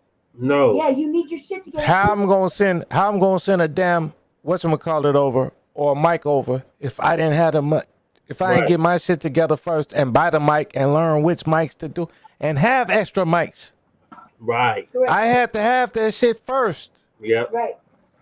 We got to get it together for ourselves first, and that way we're on like look, this thing about it like this. Everybody's poor and hungry and can't go nowhere because they got a bread in their pocket, right? So we not thinking clearly sometimes, or we're thinking too clearly, right? So once we get that shit individually handled, then we can then regroup and take on some of these bigger corporations that did black exploitation, meaning the music industry for one. That's what I'm saying, Lady Chase. Paramount, MGM, and Universal. They liable too. Yeah. What she's saying though is y'all ain't finna be, Lady Che, you and Jesse ain't finna be able to hand out no damn steaks or no food, no chicken or nothing unless y'all got the damn chicken yourselves. Exactly. Right. I like for example, if we can't feed you, if I can't feed him. Right. Or if I can't feed myself. You did? Right. You can't feed him unless you can feed yourself. Right. And so and that's just the way it is. And that's what you're gonna have to come to understanding because you're older now. It's just what about this and what about that? Because now you're starting to see the hope in it. But it's just this is like a speed bump. You have to get it to take care of yourself. That means everybody with you has to get a check. You got to get your own check Jesse got to get his own check. We'll see what the fuck lands on me. You know what I mean? But you got to take care of yourself first. Got to get his. You could exactly. I just said that before you can go out and take on the motherfucking world and galvanize a group of individuals. We got to be straight first. Right. Meaning all the people that really have been pushing this, they got to get straight first, and then we got to come up with a different type of plan because, all of this belongs to FBA. Right. Right. Before we can head out of the country to do any other shit, we need to do all this shit here, and that's going to be a lot. And they're already kind of like making it so that everybody they're doing it like a Crown Act. It's for everybody. That defeats the tangibles thing that fucking we read every Saturday. Right. That defeats it, puts everything back 10 feet. You see what I'm saying? Lady Che, like I went to I'm sorry. Oh, go ahead, I'm done. All right. So like when I went to Tulsa the other week, right? Yeah. Ran out of gas, right? Don't go to the Black Wall Street, man. Don't go travel. Yes, for the second time. Good. My friend lives there. My good friend, my lady friend lives there. Go visit all the time. She stays on what's that? It's not important. Greenwood. No, Greenwood. What's the A Street? What is the A Street? Archer. Greenwood Archer. Yeah, she stay on Archer. Okay. Great view of the city. Yeah. So, but my point is, right, I couldn't do what I wanted to out there, right? Because I left from where I was making my money. Yep. To go out there, to go on the road without no damn stash on me. Yeah. You get me? Yeah. So that's the whole point of FBA and our reparations. If we're going to be B1 and actually deal with all the black diaspora, I ain't gonna say African diaspora, I'm gonna say black diaspora. Don't we need to have our check first? Yep. Yeah. And not only that, but so why don't they back us up first to get our check, since our check is gonna be the most important? They don't want that. They want what belongs to us. Right. That means they want to hinder our progress. You see how they already caught that? Which means they're hindering their own progress. Which is their fault. Well, you're right about that, crew, because the only thing the money's going to do is going to get submerged back into the U.S. economy anyway, because I was arguing with a dumb bunny on Facebook. You're correct, Shabaka, which is why that's our argument for where the dominant society, the white people, will want to give us our shit because they know we're going to put it back into the damn economy. Exactly. But then some of us will still use that to push for the black diaspora also. Yeah. Yes. You get me? And then now we can protect ourselves. So then when there's this like shit down in Texas or Trayvon Martin and shit like that, now we've got our lawyers. Right. I'll put Jesse to school with our damn tangibles. Right. You get me? Lady Che will be in school. You'll be in school. Nigga, you'll graduate law school at 95 years old. Shabaka? No, I'm a business brother. I'm just talking shit. But you'll graduate law school at 95 years old, and then you'll still be talking about, man, that police should never put hands on Jesse and sue the fuck out their ass. Yeah. Exactly. And then what they need to do on that crew to give you more cannon fodder, which is more ammunition for your point, is that these policy enforcers, instead of them taxing the taxpayers, you go put that policy enforcer in a cardboard box. Well, they got to end the qualified immunity, Shabaka. But go ahead, lady. I know. Okay, pass the microphone. This is what I think. Okay, this is opinion only. In my opinion, right? And then we got to move on because it's talking way too long. In my opinion, right? This is what and plus that. Everybody in the goddamn it's Monday now. Okay. Reparations, you hear them all the time.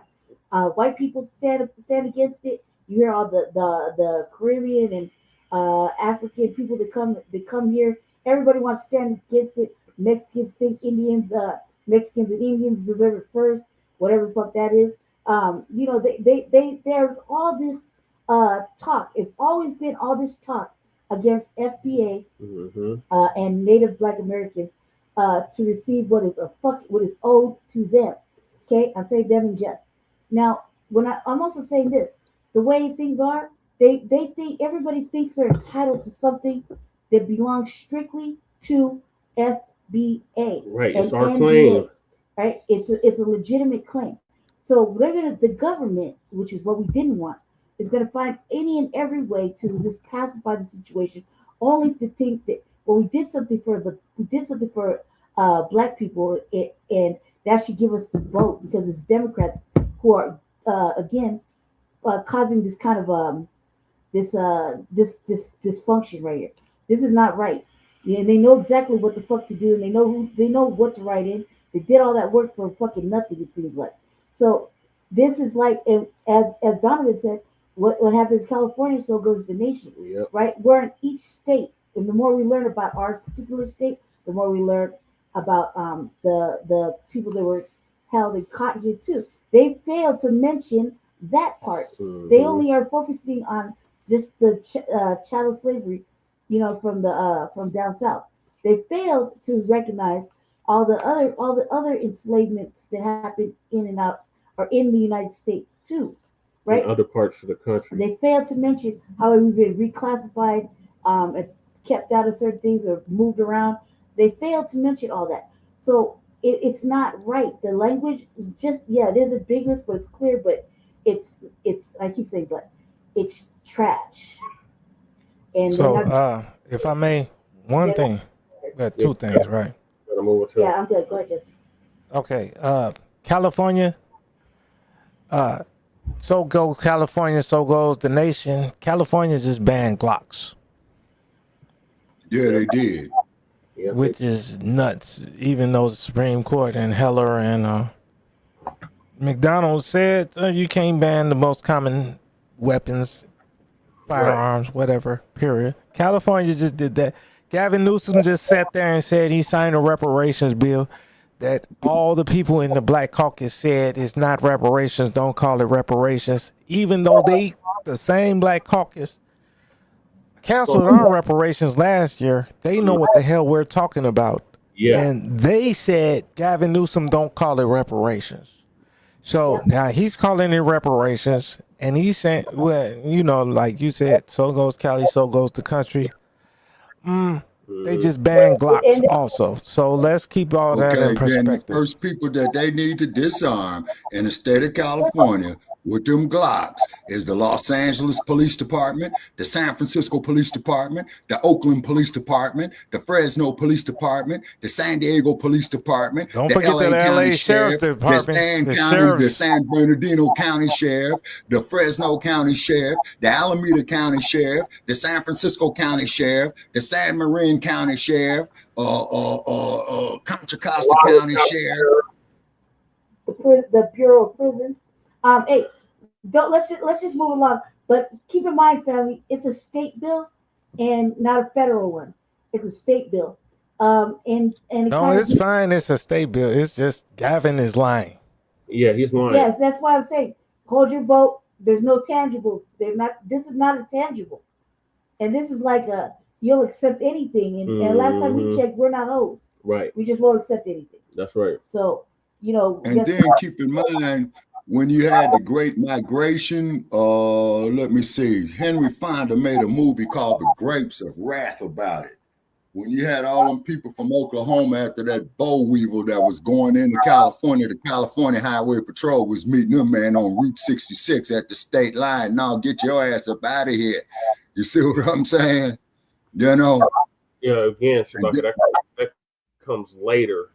We got to stay focused on the actual harm that was done to our specific lineage. Mm-hmm. It was a specific group of people that was harmed. They didn't mention anything about that in there.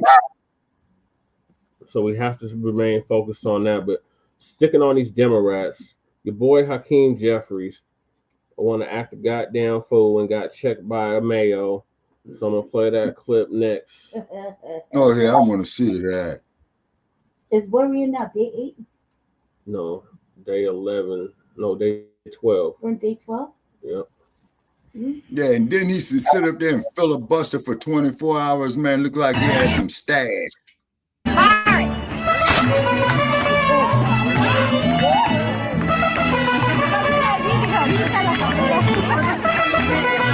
What's going on, everybody? Thank you all for joining me today. If you haven't already, please make sure you hit the like button. Subscribe to the channel if you're new to the channel. And most importantly, please go on Telegram at CD Media Group to help circumvent social media censorship and shadow banning. With the introduction out of the way, let's get into today's news. And today we have to head on over to Washington, D.C. Why is that? Well, because once again, Hakeem Jeffries is playing the role of tough guy. And what I want to do today is just have a little bit of fun with this video and have a good laugh at the expense of Senor Jeffries, right? Timu Obama. We do that on this channel every now and then. Jeffries is always good for a good laugh when he plays tough guy, and he's doing it again with Representative Mike Lawler when they run in. So let's get into this. I only watched about the first minute of it, and I said, I want to share this with all of us together if you haven't already. So let's have a good laugh this morning. We got a 1-year extension. Why don't we sign on right now? Let me ask you a question. Did you get permission from your boss? Why don't we sign on right now? Did your boss, Donald Trump? You can easily extend the ACA right now. Did your boss, Donald Trump, give you permission? Yes, he is. No, he's not. And by the way, so let me ask you a question. Why did you vote to shut the government down? Let me ask you a question. For years, you always lectured about how we need to keep the government open. And hit that motherfucker, man. Shit. You're embarrassing yourself. You just bomb on his ass, man. You're an embarrassment. You can sign on to the bill. Let me ask you a question. You have 4 Democrats on here. Why won't you sign on? Let me ask you a question. It's a clean extension for 1 year. You voted for the one thing that we vote, correct? I voted for a tax cut bill that gave the largest tax cut to Americans in history, including, by the way, the average New Yorker getting a $4,000 tax cut. Are you against that? You're embarrassing yourself. Do you want to cut the standard deduction in half? The largest cut to Medicaid in American history. You voted for that. Fraud and abuse, by the way. Tom DiNapoli, the Democratic controller of New York, pointed out that $1.2 billion were wasted. Listen, you're not going to talk. You're not going to talk to me. Wasted. You're not going to talk to me and talk over me New York residents because you don't want to hear what I have to say. Shit, man. It's getting spicy now. You see how he leaned in it? Listen. You're not going to talk to me. You're not going to talk to me and talk over me because you don't want to hear what I have to say. Look at how he leans into it. What a fairy. He's kind of like Gavin Newsom in a lot of ways. Very fairy. Pointed out that $1.2 billion were wasted. Listen, you're not going to talk to me. You're not going to talk to me and talk over me New York residents because you don't want to hear what I have to say. Oh, I'm listening. So why don't you just keep your mouth shut? Oh, because you showed up. That's the way you showed up. Let me tell you something, man. If Lawler knocked the sonic rings out of Jeffries right now, Timu Obama would be hollering racism. If Lawler took confiscation, okay, if he confiscated Hakeem Jeffries' sonic rings in that moment, that man would have been hollering white supremacy and hollering fascism. Okay, so that's what I'm saying. Like, bro, stop playing because we don't believe you, Jeffries. We don't believe you, Timu Obama. Hey man, put the wrench on Chris Booker, man. Of being the tough guy. Remember when he told Tom Homan, I'm drawing that red line and you better not cross that line. Shit. What happens if they were to go and arrest these members or if they were to try to sanction them in the House of Representatives? They'll find out. What would you do? What recourse? But doesn't that broach a... They'll find out. And what did he say? Oh my God, what's the other one? Oh, that's right. Remember? Say it to my face. When he told Trump, next time you got something you want to say to me, say it to my face. When I'm back in the Oval Office, say it to my face. Knock it off, bro. We don't believe you. Nobody believes you. Let's let this carry on. Rewind it back just a little bit. Shut your mouth. Anyways, let's go. You're not going to talk to me. You're not going to talk to me and talk over me New York residents because you don't want to hear what I have to say. Man, you got the right hand in the perfect position to chin check that bastard. Oh, because you showed up. Is that the way you showed up? You showed up. All you got to do, man, is unleash that right hand straight to that motherfucker's nose and he will fall. Permanent extension of massive tax breaks for your billionaire So donors. 90% of So Americans. they can get a permanent extension. 90% of Americans take the standard deduction. Is that right? 90% of Americans take the standard deduction. Is that right? right? If you had your way, the standard deduction would have been cut in half. That No would have been a one- massive tax increase no on one- Americans all across the country. You're You support here, that? unfortunately. You're to against do lifting the cap on bidding salt. of your billionaire donors. The That's billionaire unfortunate. donors lifting the. Everybody has billionaire donors. I hate when Democrats play this game of tax the rich and make the stop the oligarchy world tour, whatever Bernie Sanders and AOC were on, fight the oligarchy world tour, tax the rich. Why did, I hate when these guys Democrats pretend like they don't have billionaire donors. It hits which they all by itself. do, right? Pouring money into their campaigns, multi-millionaires. Like you are the oligarch. You are the oligarch. It doesn't get much higher. Then you don't get to Hakeem Jeffries' position in politics without having the oligarchy behind you. Okay, so knock that stuff off already. I feel like Hakeem Jeffries too. He's still really like uptight about the sombrero memes. There's so many of them that's been going around. It's like the kid that's been picked on for like all his life, and he finally develops a little bit of courage to stand up for himself. But even as he's standing up for himself, like you just don't believe him. It's just not really there, But he's finally letting it all out. Those sombrero memes were really, really getting to Jeffries.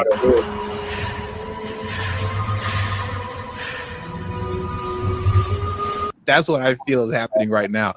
And now he's letting out all that frustration on Congressman Lawler. Cap on salt. We put a income cap in place. Why are you here right now? An income Where cap. the rest Well, of didn't you your want all Republican Republicans colleagues? to be here? Where are the rest of your Republican You wanted colleagues? Republicans to be here. I'm here. Why are you And by here? the way, you can pass an ACA extension right now. Sign on to this bill. Sign on to the bill. Is your boss Donald Trump behind Why you? don't you get on it? Because you don't work for the American people. Oh, I do. I work for the people of New York. I work for the people of my district. Is that why you? I'm here. You got 140. And by the way, I voted for a clean CR to keep the government open and funded. You voted to shut it You're down. embarrassing yourself right now. Yeah, leader. With all due Well, as we respect, would say you're back the in the- one. why are you playing yourself? You're the one Why are you who playing actually yourself voted with to BIaccs? shut the government down. Yeah, for real. He said, why are you Carlson, playing yourself? Bro, you're playing yourself with the fake tough guy act. You're playing yourself, Timo Obama. Actually, It's know sad. that's not true. It's sad. You voted to shut the government down. Do Republicans control the House, the Senate, and the president? Right, and correct? you're smart. Is that You right? need 60 votes in the Senate, Is right? that right? No. That's the other thing that these idiots keep getting caught in that lie in. They need 60 votes for that clean CR bill to pass, right? And this is a bill, spending bill, that's being held up by Jeffries and his DNC lunatics because they want to give free healthcare to illegal immigrants. And if they can't give free healthcare to illegal immigrants, they'd rather just shut down the entire government and then run around and tell the lie that, wait, aren't Democrats in control of the House, Senate, and the White House? But yeah, they don't have a filibuster-proof majority like Obama did at one point, in which he did nothing with it anyways, right? But they don't have a filibuster-proof majority, which is why we're in this position. They need 60 votes in the Senate for this to pass. Yet Jeffries and Democrats bank on you being ignorant on politics, on just the basics of politics. That's why they'll sit there and lie, as they always do, and will say, well, Republicans have the majority, so why can't they just pass this clean spending bill as they like, because they don't have a filibuster-proof majority, and they need Democrats to get on board. But Democrats don't want to get on board because they want to give free health care to illegal immigrants, and if they can't do that, well, then everybody else has to suffer. Really think about that for a minute. So because Democrats are so hard pressed on giving free health care to illegal immigrants, they are willing to shut the government down and make the American people suffer. All right. So who's really working for thanks for tapping in. Let that settle in. Lady, do you need 60 votes in the Senate or no? 60 votes needed to pass your one big ugly bill? Reconciliation, which you did with the IRA, and boy, that really reduced inflation. Are you did a trying to great job elevate there. yourself because you're afraid I'm not you're trying to about lose elevate myself. re-election? No, I'm not going to lose re-election. You spend 42. He said you spent $42 million last cycle. Once again, you don't get into that position that Jeffries is in unless the oligarchy is behind you. And now I'll leave it there. We don't have to make this video go on too long. 2.5 more minutes left. We played like somewhere around half of it already. We can just cut it here. But on a more serious note, I just want to reiterate that last point again, the only serious moment of this video, right? These lunatics were willing, as they have, willing to shut down the government, the American people, American citizens, and they're doing it in the name of illegal immigrants. Really think about that. Don't ever let these people lie to you and tell you that they don't prioritize illegal immigrants, Democrats that is, they don't prioritize illegal immigrants over American citizens. I have never seen Democrats fight this hard for American citizens. I have never seen Democrats fight this hard for America at all. What we're seeing here today with these guys are unprecedented. These guys are out here catching charges like LaMonica McIver. You have Democrat judges that have like quit, their position as a judge because they don't want to tell me that Democrats don't hate America. They do. In my opinion, what I believe, what I assume, it's clear to me. And I'm curious in the comment section if you guys feel that way as well. They hate America and they hate the American citizen. I don't get it. And that's why these guys aren't going to get back in the position of power anytime soon. I know I shouldn't count, my eggs. What's the term go? Don't count your eggs before they hatch or something like that. Something about roosters. You know what I'm talking about. Something like that. But I just can't see Democrats winning the midterm at all, let alone a 2028 election. I mean, things change quickly and they can change fast. But man, these guys are down bad right now. They are down bad. Anyways, that does it for today's show, right? Hope you guys had a good laugh with me today. Please hit the like button on your way out. Subscribe to the channel if you're new to the channel. Share this video. All right, thank you for that hilarious video, Cheaty Media Group. What are your thoughts, Lady? Yeah, it was hilarious. They could have been open. Don't the Republicans got control of everything? Yeah, they got a full mandate. So they could have opened it if they really wanted to, but I think they're trying to let everybody punish the Democrats some more. Although they need to do something soon, before the end of the month, because that's when shit's gonna really start getting affected as far as people on like assistance and things like that.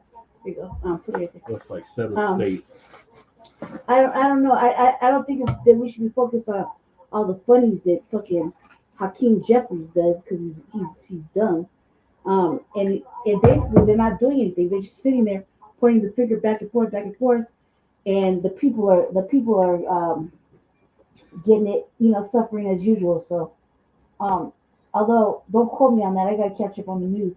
I just didn't realize that they're not even trying to make an effort. Even if who cares who passed what bill at this point? Now they got to open up the government. I heard a little something about Trump picking fights and stuff with other countries.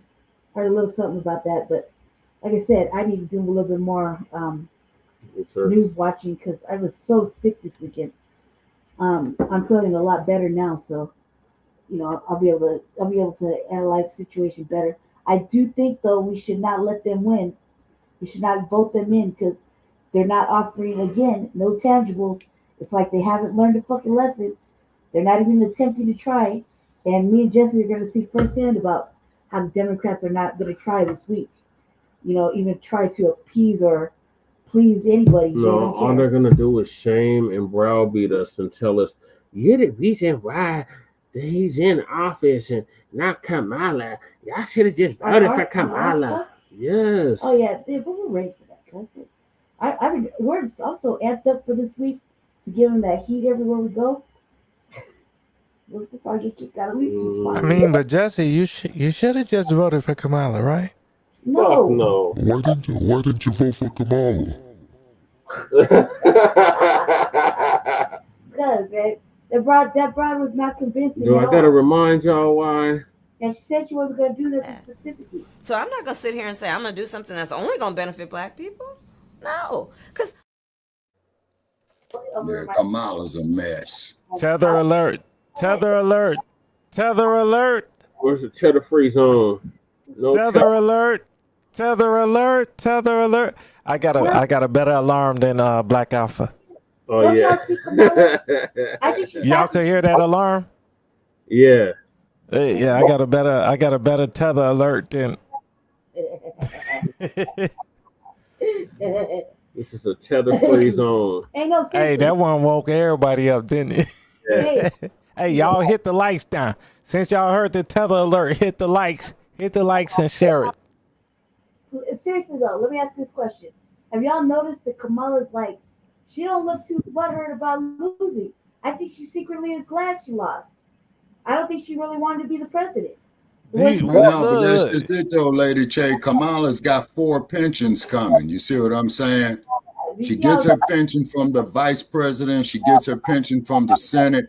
She gets her pension from Alameda County being assistant DA, and she gets her pension from San Francisco County for being the DA over there. Oh, she get her pension from being an attorney. No, I think her federal pensions. I think her federal pensions fall in together. Mm. I think her federal pensions, like from her being a senator and from being vice president, senator. I think the federal pensions are falling together.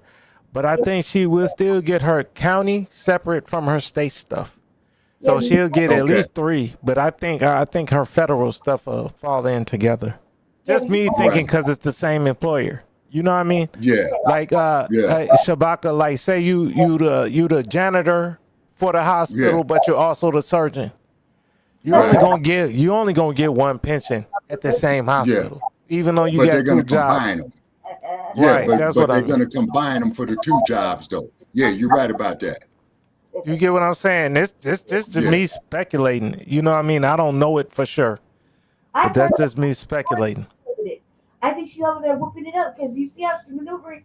Not a care in the world. She's kind of thankful. She looks like, yeah, whatever. You know what I mean? Because she didn't win. So is that the real Randall Robinson? Leaving America? No, the real Randall Robinson, rest his soul, died a couple years ago. Yeah. No, that was who was his good friend? Randall he's from the Shire too. That's another friend. No, Randall Robinson Randall Robinson. He wrote the political books, and then his other guy that wrote Devil in the Blue Dress. Randall Robinson. Who's the guy that wrote Devil in the Blue Dress? Walter Mosley. Yeah, him and Walter Mosley were very good friends.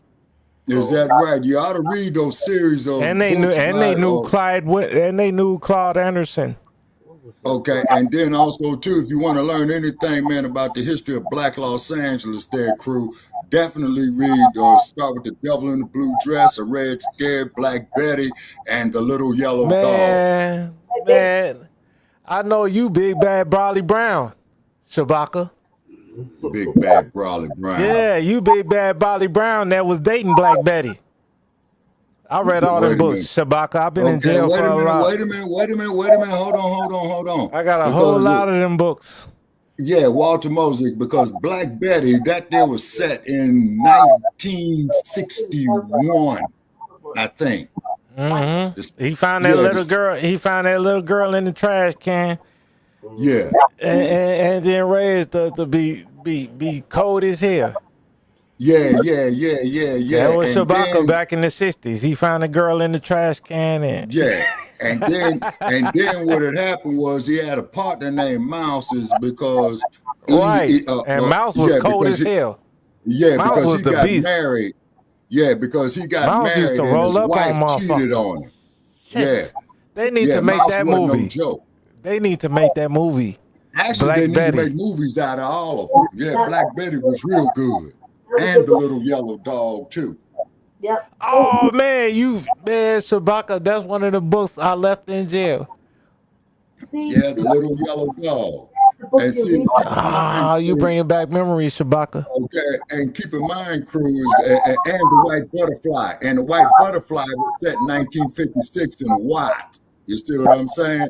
And also, too, crew, on the corner of 103rd and Central Avenue, Fred Stanford's junkyard is not there. That's Will Rogers Park, or Ted Watkins Park, that they called it now. I'm finna bring you to Chicago, and then I'm finna take you down to Atlanta, cause you got to go to the South. No, man, I already been to the South, brother. I'm finna take you to the hot ass South, and I'm finna take you to the hot ass Chicago in the summertime. So I'm gonna say ain't no damn difference. It's hot as hell all over. Yeah, I know the heat and humidity in the Chi, the rain in the Chi, man. In the summer months, man, you see the steam. I'm gonna take you to Michigan too. Wait a minute, Michigan. Let me see, Michigan. Yeah, like Detroit. I never been through.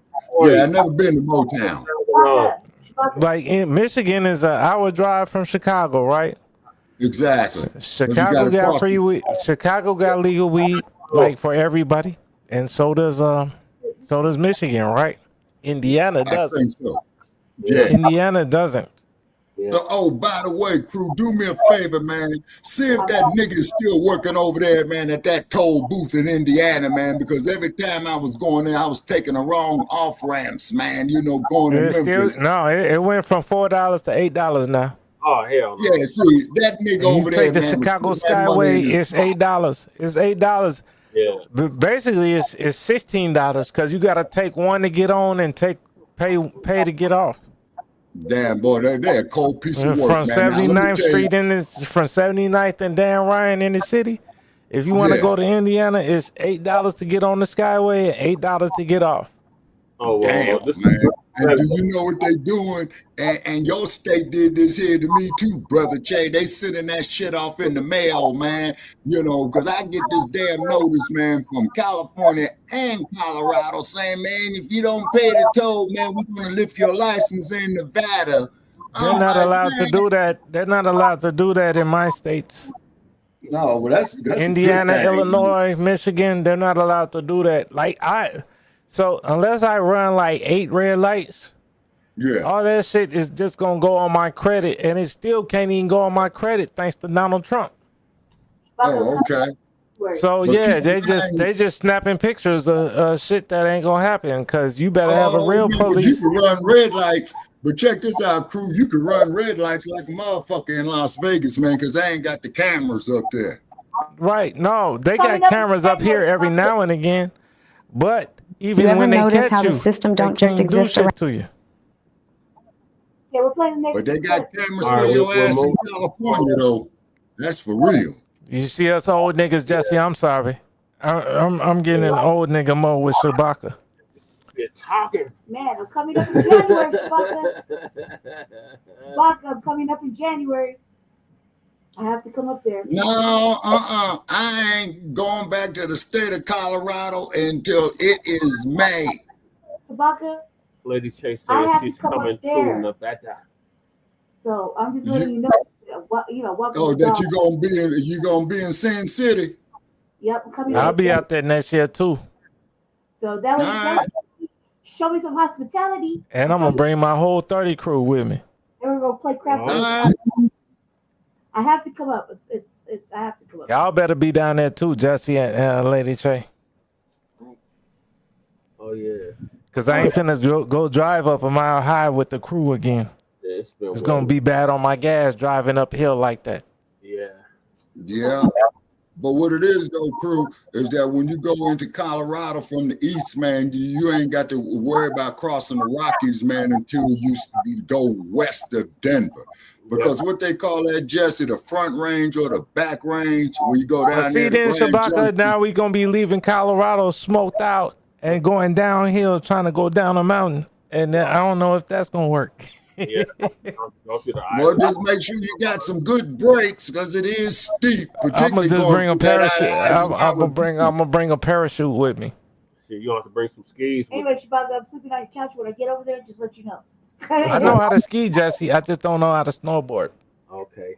All right, come on, press play. Please. Well, go to Colorado. You'll learn, man, if you go through that Eisenhower Tunnel, man, and up there, you're going to be up. What's that place, man, Jesse, where they try to hit Kobe with that charge? Or I'm finna go ski down the Cahokia Pyramid this year. Stop it. Nice. We got pyramids out here, too. Of course, you in the Grand Canyon. Stop it. Stop it, Jesse. No, the Grand Canyon's in the Arizona crew. We in the Four Corners. Jesse can parachute from Denver and fly down to the Grand Canyon. He probably could, because that's why they call Denver Mile High. It's 5280. Yep. No, they call it Mile High because they smoked a mile-long blunt. Yeah, they got that there, too. All right, so moving along. I'm sorry, Jesse. You know us old niggas had to. Goddamn right, man. Y'all just won't shut up. Nah, we can never ever get through a show. So hey, child. Hey. Never mind. I'm sorry. We're going to the place where one of the places where my family on my dad's side is from, Waukegan. Illinois. That's where my stepmom is from. That's where my stepbrothers are from. What? Waukegan? Yes. So sounds like American Indian name, doesn't it? Yes. Hey, Jesse, might as well check out the Outlaws too, man, if you're going to be up there in the mill. No, we're not going all the way up to the mill. It's me that's leaving. I'm going on a vacation. He ain't going nowhere. She's going to Las Vegas. I got to go to a couple places. Where in Las Vegas you going, Lady Che? Goddamn apartment. Chewbacca, you're going to let me sleep on the couch? Ask her offline. Let Jesse finish the thing. Right. I got my people from Tulsa listening too. Chewbacca, and they gonna think me and you crazy. I've been to Tulsa, and I got to go back there and see that brother at that spot called 1921. Right. She gonna say you can't come back there because we can't get through the stream. Right. She gonna say we both can't come back. The next video is out of Waukegan, Illinois, and it's a Latina with a Mexican flag on her car. She got sworn by ICE. And why did I think I saw that video. Why did the Latinos vote for Trump? So in Waukegan, Illinois, ICE is out there and also, in Chicago and many areas. Now, this one woman, ICE is looking for anybody and they can profile. So this one woman has a big old Mexico flag on the hood of her car. Stupid. Now, you would think that you would want to have that big Mexico flag on your car with ICE acting the way they're acting and they can't erase your profile. But I want y'all to watch what happened with ICE. Get out of the car! Get out! Get out! No! Get out!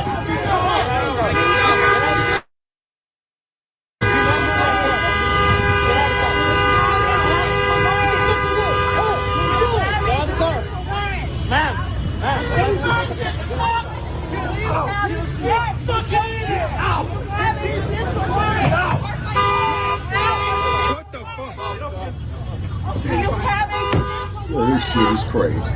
Say it ain't showing the video. My bad. It's showing it. We don't need a warrant.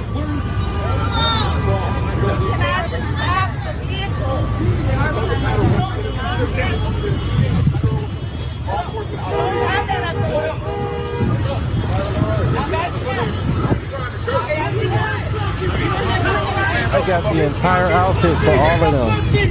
You fucking pussies! Damn. I got the entire outfit for all of them.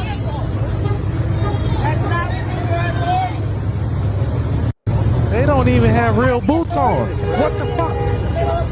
There's a vehicle coming. What is your name? Mariana Fajardo. Is there a number that we can call? That sounds like a deported name. Mariana. Repeat the number.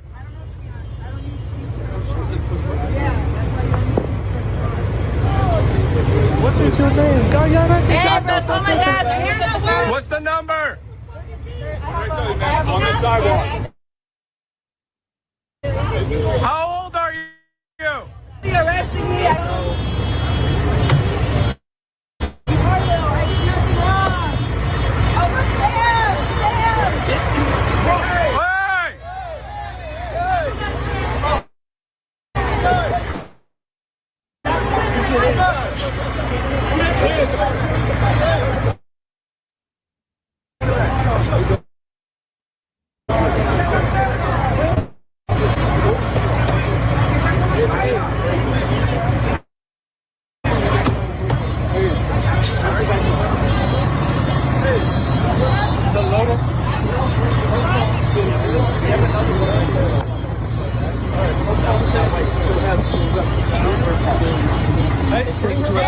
Bring her back. The black bag out of the car. Listen, hey, Bring it.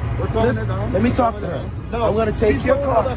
Sir, I hear you, sir. Jordan, I hear you, sir. I'm gonna take your car someplace. You'll know what he did. Just give me a car. All right. We need you to back up. Right. This is an active. I understand. Do that. I'm just letting her know. All right. I'm gonna take your car, and you let me know. We'll get in. So just listen. Just do what they say. Just do what they say. All right, sir. These are in the bag. Can you get them for you? All right. We'll get. I'll get it. Okay. All right. Let me try to get it. Let me get it. I'm gonna get your keys from them. All right. Just these. Those are the keys. Okay. All right.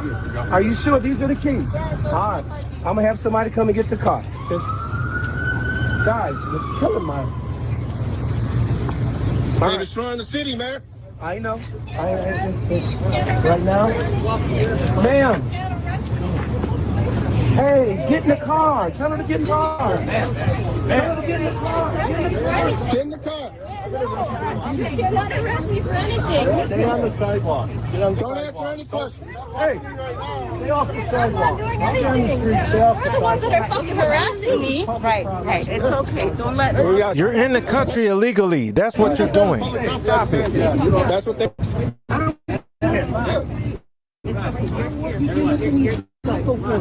I get it. Hey, Jesse. Lady J, I break in your window and I'm sitting on your couch talking about I am not doing anything. I'm gonna go. What the fuck are you doing in my house? Everybody, let him go. Everybody, let him do the job. Boy, that's a nice ass car. Yeah. Hey, Shabbat. Shabbat. Yeah. If I break in your window and I'm sitting on your couch eating a sandwich, oh, I'm not doing anything, Shabaka. I'm not. No, am brother. I doing in your house? Okay, but that's the sit there cool. If you was to do such a thing, I don't think you won't, man. You'll be in the morgue with a toe on your tag. Well, what am I? I'm not doing nothing. I'm just sitting on your couch. This woman here got pulled out the car. And then I would decorate the wall. They're saying that she is a U.S. citizen, but there's a reason why they still took her, right? We don't know what's the issue with that. But here's the thing, and we got to get into this conversation. You know, these other groups, they've come over here, they think they're yours, but a lot of people within her community voted for Trump. A lot of them did. And Trump specifically said he was going to do a lot of mass deportations. Okay? Now, common sense would say, if he wants to do a lot of mass deportations, and in my group, there's a lot of people that will be affected by that. Even people within my own family, could be my mom, my dad, it could be me, right?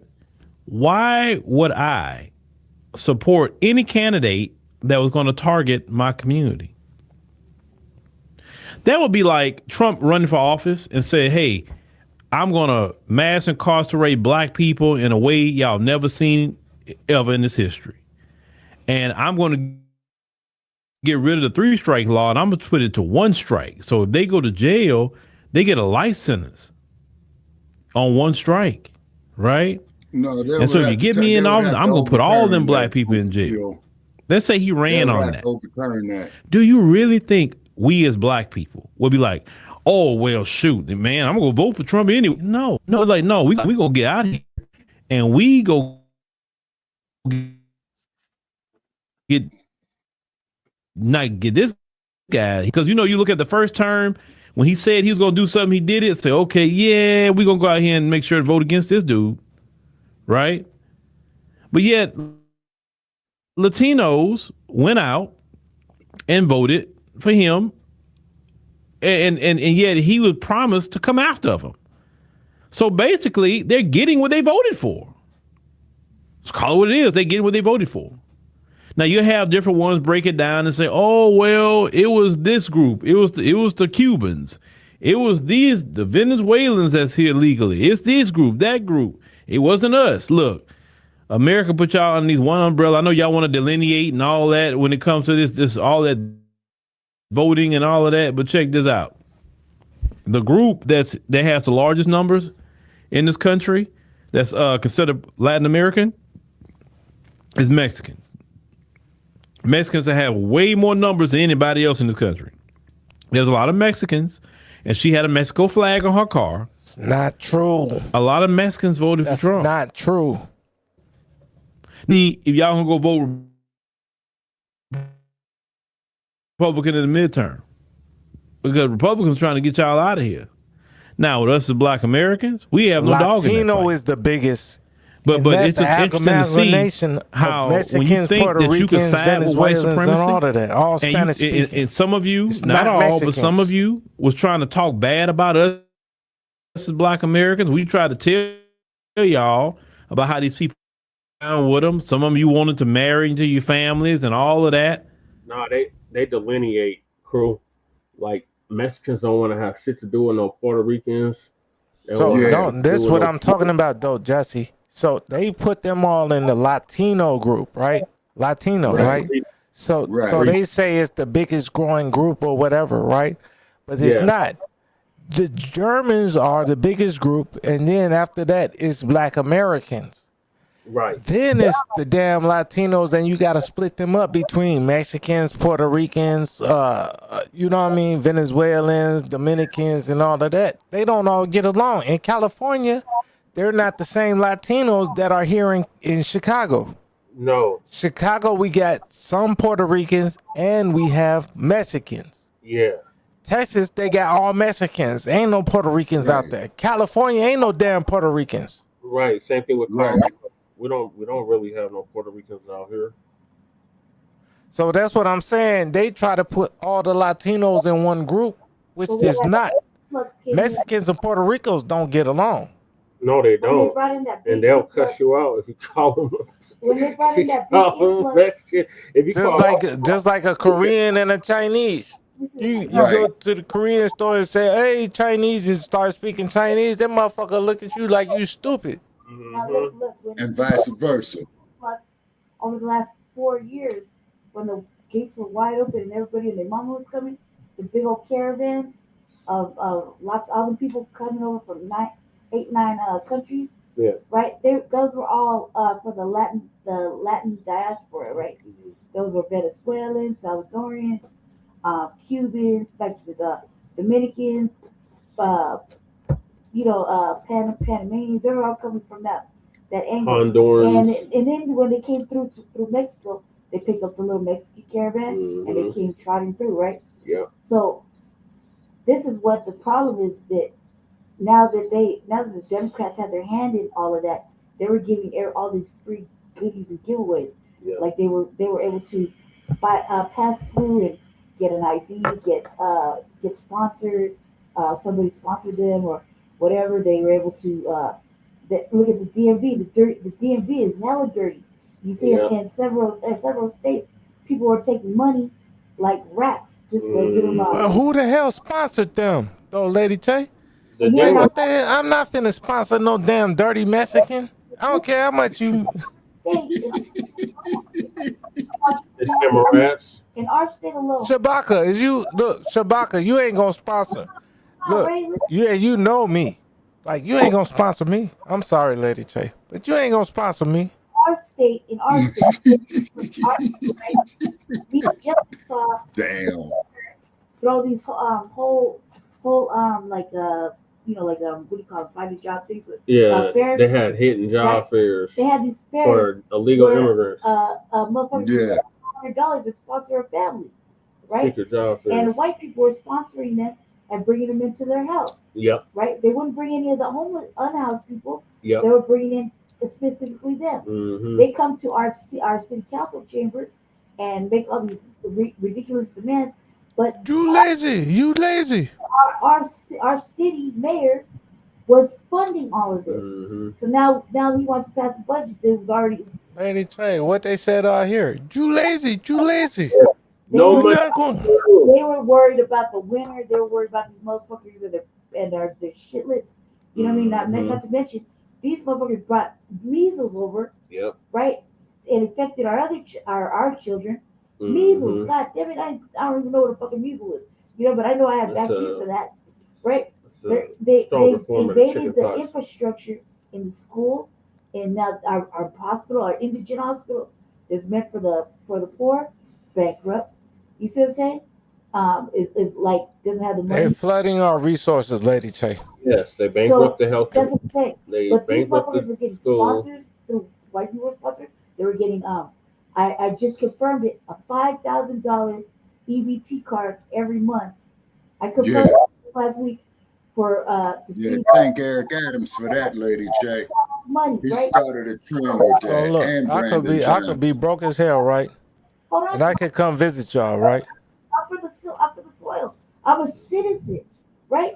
I don't get nowhere near that. I get $200 for food stamps, guys. That's what I'm saying, Lady Che, right? Racks, 5. Listen, Lady Che. That's ridiculous. And they wonder why we're pissed off, and why you're putting these aliens in front of actual citizens before the actual. This is like Democrats want to hide behind the shit, but now that Trump's over there cleaning him out, he has to fucking decipher what part of the world do these motherfuckers come from. Mm-hmm. You know what I mean? They're getting a pass. They got a pass. They got a temporary visas, things like that. And then they get them over. There's only one in Colorado. There's only one sanctuary city, and it's Denver. Okay, and he moved them all the way to Aurora and shuffled them all throughout the other cities and paid for them to be in the brand new gentrified apartments. Yep. I watched it happen. I swear to you on my blood that goes. They was dropping off whole bus loads. Whole bus loads right down the street from before Jesse moved. Right down the street, blacked out buses. Right? They didn't even have a destination.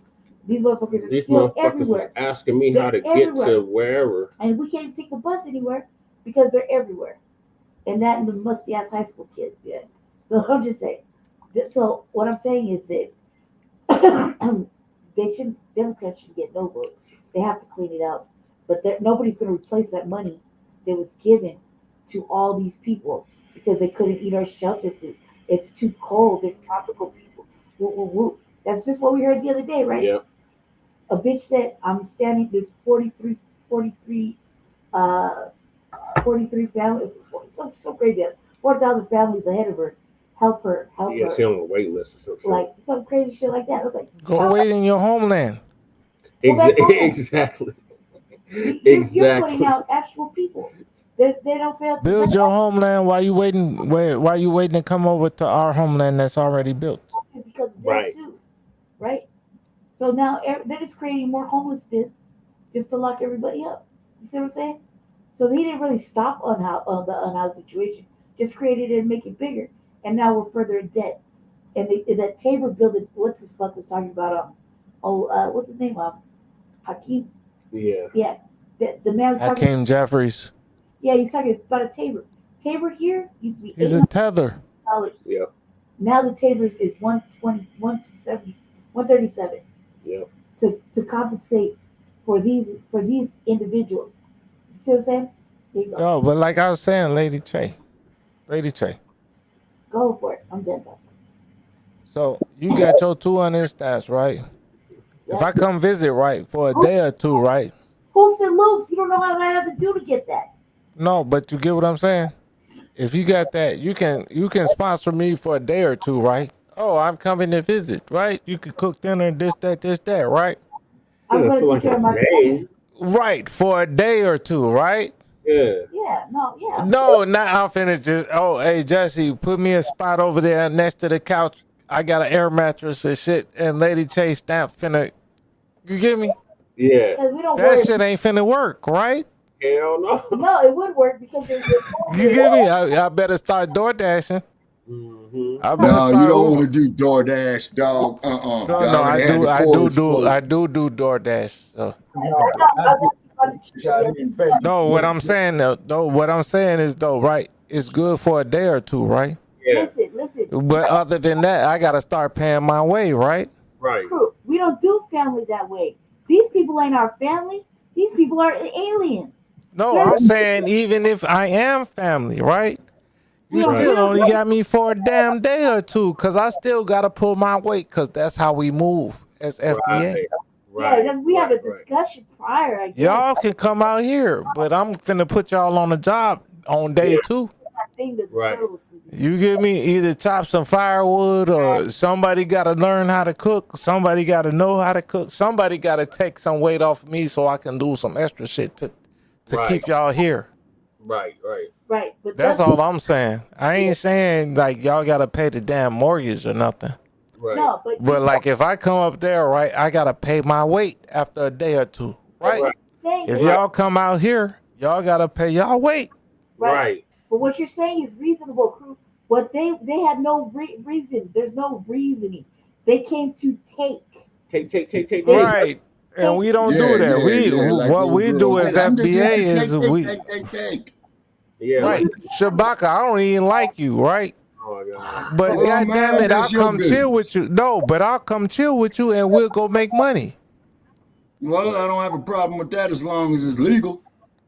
Correct. It'll be legal and like I ain't gonna do shit to you. You ain't gonna do shit to me. Like it's just gonna be up on the up and up, straight business. Different. Yeah. You get me? Like we can do that as FBA. Right. Yeah, but also too, crew, keep in mind also too, Brother Che, getting a business license here, man, in Las Vegas, man, you know, everybody's here, man, because you're going to have to pay the state, you're going to have to pay Clark County, and you're going to have to pay the city of Las Vegas. I'm going to have a Wyoming business license. But either way, it doesn't matter. All I'm saying is I'm going to do straight business with you. Right, but we I don't care if I like you or don't like you. I'm gonna do straight business with you, and if you do bogus business with me, I'm gonna be on it. What I'm saying, Ray, is this. This is what I'm saying. Well, the feeling is mutual on that. You know, we know how to maneuver. We all got fucking home training. We all know how to behave, right? And when we go to other places, we know how to conduct ourselves accordingly. We were all raised with home training, right? These individuals were outside doing struggle sexual activities and picking out the children to the unhoused, okay? Mm-hmm. You never know who's unhoused and what they got going on, right?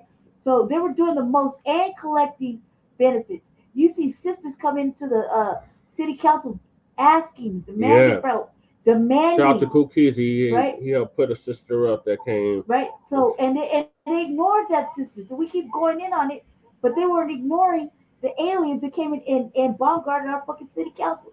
City council is an American thing for us because we're fucking citizens.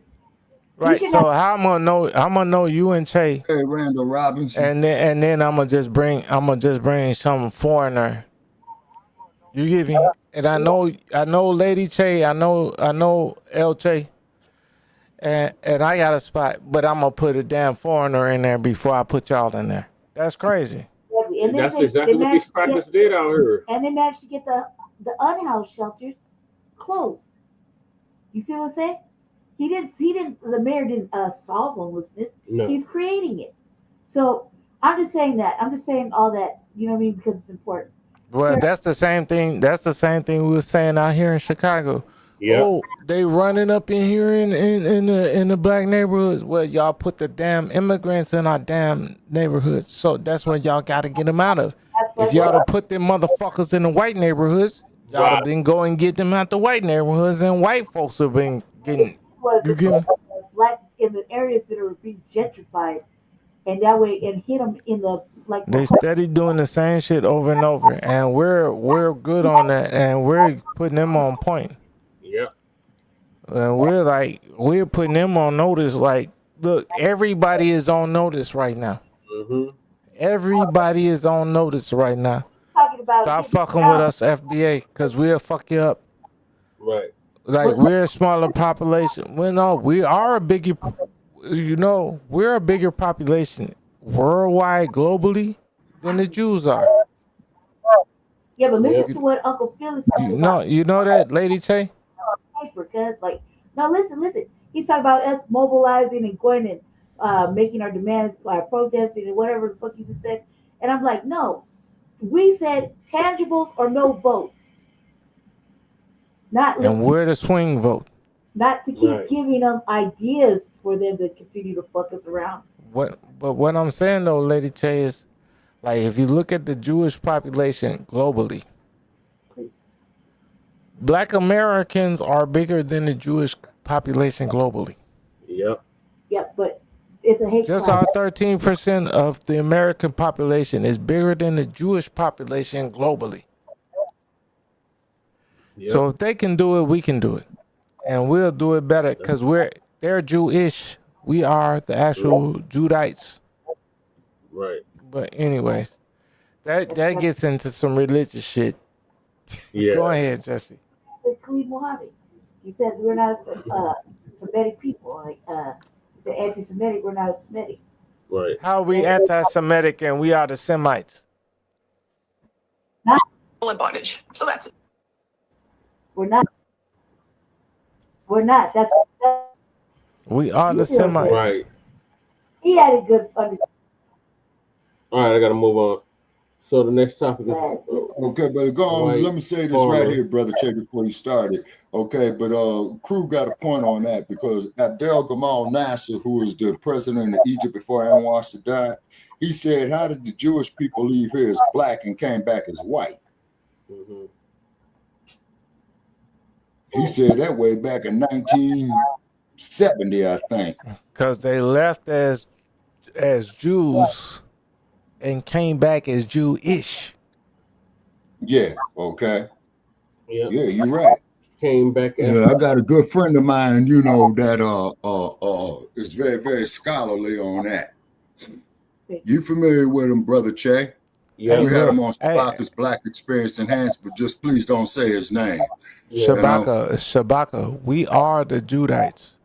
Like us, I got a friend of mine, man. The few of us that got sent from Africa, and then most of us that were already here, we are the Judites. We are the Anunnaki. We are the people that ask a West African. Shabaka, this is what I want to ask you. Ask a West African about their history and where did their ancestors come from. Mm-hmm. Ask a West African that, hey, Shabaka, where did the West African ancestors come from? West Africa. No, they came from west of the Sahara across the Great Sea. That's where the West Africans, the Ghanaians, the Nigerians, all their ancestors came from, west of the Sahara across the Great Sea. That's where their ancestors came from, according to their own oral traditions. Okay. You talking about the griots? Okay. No, I'm talking about the Anunnaki, the Americans. Yeah. Okay, wait a minute. How do you spell Anunnaki, Crew? I jump in the gun. I'm gonna talk about. I am gun. Jump the gun. You find yourself in front of the barrel. I'm sorry, Jesse. No, ANNUNAKI. Make sure y'all tune into tomorrow's episode because I'm gonna go into all of that. That's just Indigenous Peoples Day. I'm definitely gonna go in on all of that. Right, and I'm doing RBA after this. So Jesse, you better let me on. Right. You better let me on. Hey, but no, Shabaka, the West Africans, their oral tradition says that their ancestors, the West Africans, the Ghanaians, the damn Nigerians, all of them, they said their ancestors came from west of the Sahara. That's like across the Great Sea. Years ago, on a religious network, actually Africa is the cradle of civilization. Thank you so much. Y'all hit that thumbs up button. Share. Okay. With the Lucy discovery. I talked about this before. Oh, Vicky W. On shit. Luzia was in America. All right, hey, we're gonna try to get through this program because planned it. Yeah, we're not gonna do this right now because we're gonna go down a rabbit hole that I don't feel like going down 2 nights, but we can go down it on the next episode. We're going on tomorrow. I'm going to do the Indigenous People Day. How about that, Jesse? Is that cool? Yep, that's and I'm doing the article. Press play. And it's very, very interesting because I had to expose this. Now, a lot of folks have different types of people have been watching this particular video that I'm going to show you. Let me get the sound up. This is under the Copyright Act. Something we may have been hearing a lot from farmers is. Let me get this ready. Hold on, y'all. Everybody hit that thumbs up button, share. Now, I want to show you all just a brief clip. This is a lady a few weeks ago. This is fairly recently. She was actually running for office. Her name is Sarah Tabor. She was actually, I think, running for a position. She's a farmer. She was working as a farm hand at one time, and then she owns her own farm. Y'all, she revealed some very interesting information. Of course, y'all know I have to do my research and back up some of the stuff that I hear folks say. But family, when I did this network, people tripping out, I didn't know this. So I want to share my family here. Yes, I see you, Keys. That's one of my lone supporters there too. Family, listen to something that she says, and she specifically, the context of this brief clip that you're gonna watch, the context of this is she's talking specifically about white farmers, right? Now she's a Democrat, but she privately talked to some of the conservative and Republican farmers, stuff that they would normally not share with other folks. She'll briefly talk about the fact that there's some stuff, some of them didn't want to go on camera. So that's why we talk about she leaking some of this information, because some of this stuff that people don't. But anyway, family, y'all listen to this. I want you to listen to a little bit of something that she reveals here. I'm sure you all remember and are aware of the fight, right? That some of our Black farmers have dealt with. Now, I talked a little bit about that many times before over the years, right? Now, one man in particular named John Boyd, he's a Black farmer. He's known as an activist, though. There are many other Black farmers that are out there, obviously, but he's the one that's been out there in public in terms of his group, his organization of Black farmers coming together and crisscrossing the country to really press for the billions, somebody say billions, that the farmers are owed from the U.S. government. Yes? That's right, cool, Kesey. $2 billion is insane, precious. Well, I've covered Mr. John Boyd many times in the past and in the recent history, right? So just before the presidential election, before Trump, how many of y'all know under the Democrats were refusing to do right by them to issue the checks? They've been suing y'all since Jim Crow, no exaggeration. And then so when it was finally ruled in their favor that they supposed to get a couple of $3, talk black to me, couple three. Somebody say couple three. When it was finally ruled in their favor that they were supposed to get a couple of $3, the Democrats started stalling out.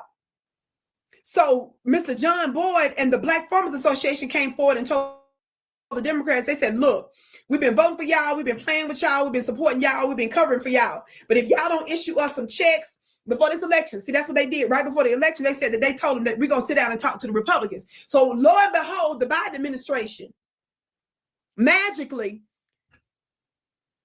issued a couple of checks. Are y'all listening? Yes, that's exactly right, lady. Sun vibes. We are supposed to vibe. I'm talking about watch the whole broadcast. If you just come in, hit that thumbs up button, shit. So in case y'all don't know, I have covered Mr. John Boyd. I'm trying to see if his picture is in this particular article here. This is a separate one. This is one of the headlines. I want y'all to look this up when you get a chance. This is from NPR, this particular article that says here, this headline, can y'all see this headline? USDA issues payments to address discrimination. It says USDA issues payments to address discrimination against Black farmers. Now that article that you just saw is from 2024, yes? Somebody said massive respect. So yes, precious. Just to give y'all a little background, it says that Black farmers got $1 billion in USDA payments to address discrimination in farm loans for decades. Somebody say decades. The decades she's talking about is Jim Crow decades. For decades, Black farmers and others have argued that they've been left behind by the USDA's lending programs. I'm going to give y'all a little bit of history about that here in a minute. It says that this week, the U.S. Department of Agriculture announced the rollout of a long-awaited program. So I say long-awaited program aimed at addressing past discrimination. For decades, Black farmers and others have argued that they've been left behind by the USDA's lending programs. When running for president in 2020, Biden vowed to fix that and bring more equity to farming. So how far does this new program go in accomplishing that? Well, NPR's political reporter, Ms. Pastillo, has been following this program. She does this interview related to that, but I'm just trying to get you all to see how the Democrats know that this has been a big deal, and they've been talking about this for quite some time. And so the Black farmers basically had to hold this over the heads of the Democrats for the Democrats to even issue that little measly $2 billion. Somebody say measly $2 billion. Measly. Somebody say measly. Now, I want to say real quick. This picture, in case y'all don't know. What Vicky said about you, Shabaka. Measly Shabaka. Pass and well, as long as she come correct, she ain't got to worry about getting sued. This is the man I'm talking about. Y'all know y'all recognize Shabaka, Mr. John Boyd. You don't even want to go down south, so you can't y'all even see that date tractor back there. No, I already been down south, brother. Heard too much screaming on the spiritual plane. The Emmett Tills. This article, y'all, is from my uncle was John Deere. Last summer, right? I just want y'all to see. We go down AP. south. Listen, Black and other minority farmers. Y'all see the headline? It's blurred. Black and other minority farmers are getting $2 billion from the Agriculture Department after years of discrimination. I did another bit of commentary on him some months ago, because I told you I stay on top of these topics. Y'all be like, moving on. No, I don't move on. I move on when justice is had and when I don't apply enough pressure, the ship shakes up. Then we have to keep the pressure on. Somebody put a stiletto in the chat for me. Somebody put a stiletto in the chat. Shit. If y'all don't know, the Vicky show is a home of the Hanks and Gavel raps. One of my long times came up there with go that the phrase gavel for for you, Shabaka. Be clapping my hands and bam in the gavel. Somebody put a cowboy boot in the chat. Somebody put some stilettos in the chat. Yeah, Cool Keezy and others. Y'all listen. Black and others. So they every time they want to do something for Black folks, they want to, Cool blackmail us to make sure that your everybody name else 3 gets the times. goodies too. Even though we're the only one that didn't do it, this kind of stuff. Listen. Yeah. So I just got to give y'all a bit of history before I play this clip. The Biden administration has doled out more than $2 billion in direct payments for Black and other minority farmers discriminated against by the U.S. Department of Agriculture. The president announced Wednesday. Now, when did I say this article? But this is the AP. I showed you a different one from NPR, the first one. But I wanted to find the one that so you can see his picture. So that's why I moved from that. But anyway, this one is from 2024 too, right? July 2024. Mr. John Boyd, but they gave it to other people too. Mm-hmm. Keep listening. More than 23,000 farmers were approved for payments ranging from $10,000 to $500,000, according to the USDA. Another 20,000 who planned to start a farm but did not receive USDA loan received between $3,500 and $6,000. So how many of y'all know, even though they owe billions and billions of dollars, and I'm talking about just the Black farmers, but they made the Black farmers suffer and get money for the other people too, that didn't suffer Jim Crow lynching and other stuff like us. But nevertheless, some of the Black farmers got some money. So the Black farmers had to threaten. I want to ask Shabaka, how many Africans were involved with that? If you all, we're gonna sit down with the Republicans and y'all gonna cut these checks. How many Africans didn't get their farms? How many Africans were involved with what Vicky is talking about? They were owed more. I think they may have gotten some more trying to seize the farmland away from a man down you've been waiting since Jim Crow to get money that was owed to you because you were discriminated against. What does that have to do with us Americans? How many of y'all know that if a lot of those checks range from $10,000 to $500,000. How many of y'all know that right before the election, when you see a wire coming in for $300,000, that make you say, "Oh, okay, that might do something." How many of y'all know that for $500 million, you know you owe way more, but you like this something though. This something though. I can make payroll for a year. Talk black to me, somebody. Yeah. How many of y'all know that when you see even that what they say between 10,000 and 100,000? How many of y'all know if you're a smaller farmer getting that 10,000? If you owe me $50,000, dog, $20 of work, right? Thank y'all for putting the stilettos and the boots in the chat for me. We got to keep our foot on their necks. What you think, Well, Justin? I want y'all to keep that in mind because I want to remind you all just who these folks are. If you owe me $50,000, $20 of work. I've talked about this many times before, but before I go there, I want y'all to see something that just happened. Somebody said just a few weeks ago. No, I mean $20 of work for a start. I said just a few weeks ago, this lady who I just mentioned to you before, I skipped already because I wanted to give y'all a background on Mr. John Boyd. And that proves you owe me. Plight to let you all know the recent thing that they had to do maybe to pull a magic trick on the Democrats to even get that little two measly $1 billion. Once you pay me the $20, then that proves you owe me the debt. Way more, right? So I'll just tell you to stop paying me when you stop paying. You know what I mean? Some information from this white lady who's a farmer. She used to be a farmhand. She has her own farm and stuff, I believe. Now, anyway, she was running for office. She's very knowledgeable about a lot of stuff that's going on with these white farmers, right? Yeah, she's white. In the context of this clip that I want you to listen to, is specifically her talking about white farmers. You get what I'm saying, Jesse? Sarah Tabor. Like, as soon as you pay me that first $20, I don't care if it's $50,000, $20,000, whatever. As soon as you pay me that first $20, okay, then you acknowledge the debt is owed. Do to us. She's about the white farmers, right? She said we weren't. So just finish paying me. U.S. farmers just finish paying me when I feel like I'm home. Hurt our businesses. And a lot of that's how we're doing them. Voted for him anyway. Want to know why? That's what this is about, okay, y'all? I'm giving y'all. I said. Right. Yeah. A lot of people don't watch this video, but mainstream media isn't talking about this. Watch this. Talk to us, Sarah. Hi, I'm a farmer, and something we may have been hearing a lot from farmers is we're having a big emergency financially because of the tariffs and the trade war. And something I keep hearing is we were lied to. We didn't think Trump would do this. So as someone who is a farmer and was a farmer during the got your heads bumped. 2024 election cycle. In fact, I was running for office as Commissioner of Agriculture in my home state of North Carolina. Let me tell you what the conversation in agriculture was actually like. I can't recall anybody who actually thought Trump wasn't going to start a trade war. What do you mean we were lied to? Everyone knew this was going to happen. Because for one thing, he was running on starting a trade war with China again. And for another, he already did it once. Everybody knew this was going to happen. Everybody in agriculture knew this was going to happen. And as someone who's a farmer and you know, not necessarily aligned politically with most farmers. Still better than Kamala. Just like most people do. Oh, I should mention, yeah, in 2024, I was running as a Democrat. Well, at least Trump so was I was telling you how talking he with honestly farmers, feels. and I was talking about politics with people. Kamala was going to flood us with immigrants.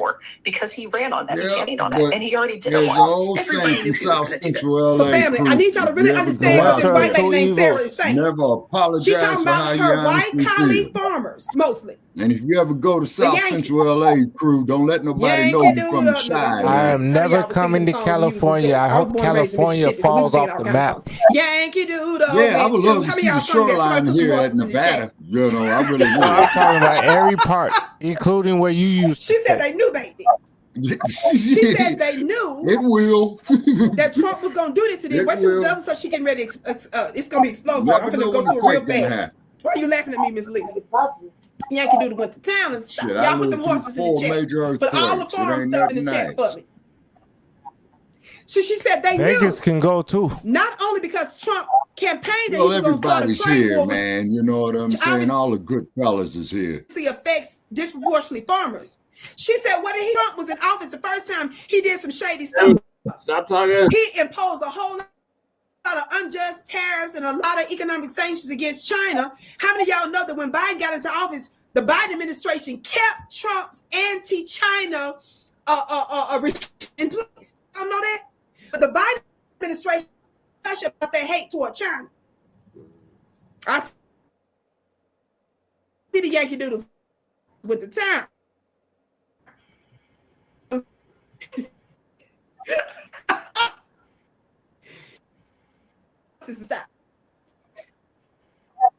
How are farmers whose job depends on exports going to support a guy who is promising to destroy their business. I got an opportunity to sit down with the fist, you know, and credit to him, he did sit down with me because I was running as a Democrat. A lot of farm spokespeople just wouldn't. And I asked, now be quiet. Now, let me stop right there. I want to, and it's the reason why I'm cutting up this video, y'all, for online reasons, okay? Now, notice she said not only was she an insider for North Carolina, she was running an actual government position herself, but she said about, right? Thank you for them chickens in the chat. Talk black to me. Somebody put the chickens, the roosters, all up. I want us to get back interested in farming, black family. I'm gonna tell you why in a minute. You're gonna hear her tell why. She talking to black folks about it, and she don't know how Vicky Dilla was gonna use this. I talked about it everywhere, baby. I'm gonna tell it. Vicky Dilla is gonna be on other platforms telling it. I'm gonna tell it here, there, and everywhere. Yankee Doodle went to Vicky, please, girl. Watch this. So then, now how you gonna present Bill Gates buying up all the farmland? Now, mind you, say that's a problem. So she really leaking this information. They don't want to come out and say what they know, but watch this. Y'all listen, okay? Brother said, tell it like it is. I gotta tell it like it is, baby. Listen, here she go. Blank, I said, hey, we all know this is gonna happen. We all know this is his plan to start a trade war that is gonna hurt your businesses just like it did last time. We all know this, right? He's gonna explain to me why we're supporting this guy. Make it make sense to me. I said, because you assholes went out and voted for that trick, you know, lady. I am a Democrat, so you'll have no trouble speaking to me like I'm five. So let's start with that. And he said, listen, we understand there's some risks with being part of the Trump coalition. We understand there's some risks to us, but we also understand that there are going to be some benefits. And y'all, what did she say? Boiled ice cubes and fried ice cream. She said, we know this. Trump did a trade war against us. It was devastating. But there's going to be some rewards. So she said they knew all the stuff that he did before. They knew he was going to do the tariffs. They knew it was going to mess with their business. Y'all listen, right?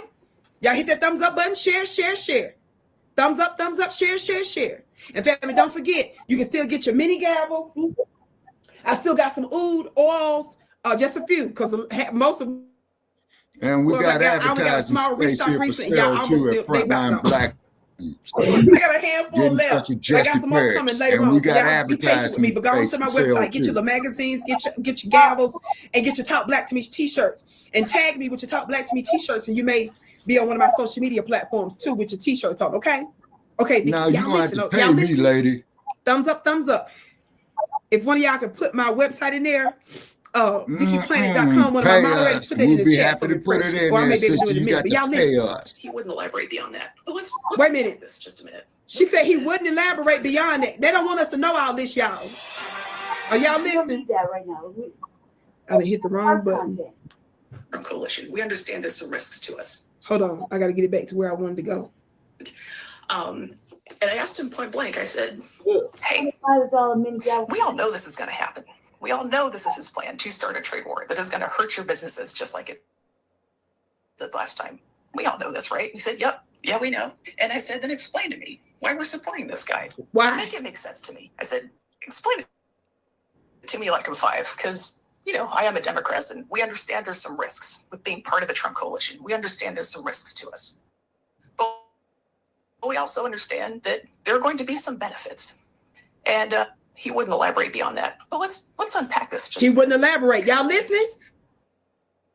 Yeah, she got her head bumped. Look forward. I got a bridge in San Francisco for sale. Last time Trump did this, hell, I got two of them. Farmers a lot of free money. So I'm sure people listen. One of them was called the Golden Gate. I let you have it for $100,000. She said last time. That means I got a sign in Hollywood. Prior to that, she said he paid them some money before. Black family, Mr. John Boyd and all the other black farmers. Did you all know that Trump hooked up the white farmers with some other benefits before? Did y'all know that? That ain't no surprise. I said, did y'all know that? I'm trying to pin the website link. I didn't hit the wrong button. Cool Keezy. And Vicky looking too good, telling it too with the Lord, I'm not playing with y'all. My mask is out there, y'all. Somebody pay y'all to say all this stuff. But listen, I'm trying to pin. Okay, here it is. Y'all, this is where you go to my website to check out my store to get all the products that I just mentioned. Let me see. Can I pin it? Pin. Y'all, look, I be trying to do it, y'all, without the help with the people and stuff. I be needing help, y'all. Y'all listen, okay? She said he did it before. I'm trying to get y'all to see. Hear me? I said some of this was secret. Mainstream media wasn't covering this. That in a second, because it's Thursday, the 11th of September, and that hasn't happened yet. Let's talk about what else Trump has done for farmers. He did to do slavery on farms and get away with it. And I don't even mean 13th Amendment, which is already technically legal. Yeah, he did. I mean, he made it easier to bring in H-2A workers and treat them like trash. Okay, he made it easier to do that. There were some reforms to the H-2A system in 2024 because we found that a lot of people were abusing it and enslaving workers, keeping them trapped in this country, keeping them from leaving, threatening their families to force them to work harder. Now I want you, hold. Let me stop. How many of y'all been hearing about these H-1B visas and all this stuff?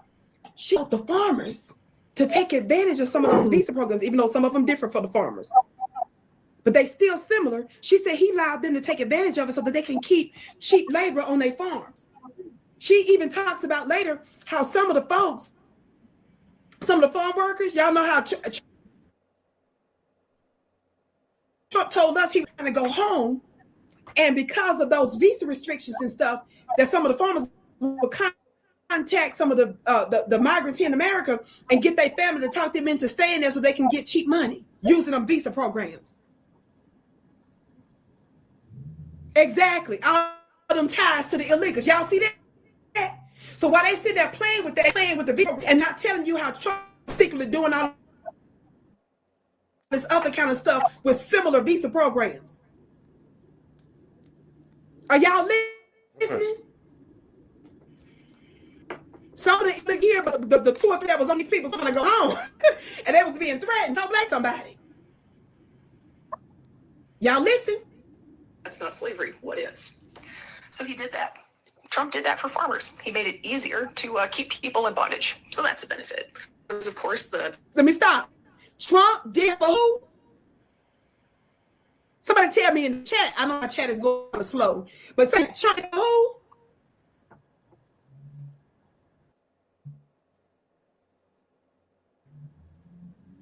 But cool parties, the illegals. Yes, as I've been telling y'all, the trick the first time. Our reasons for being against ICE had to do with us stopping all of our immediate money going to them for housing and cars and jobs and contracts and a bunch of other stuff.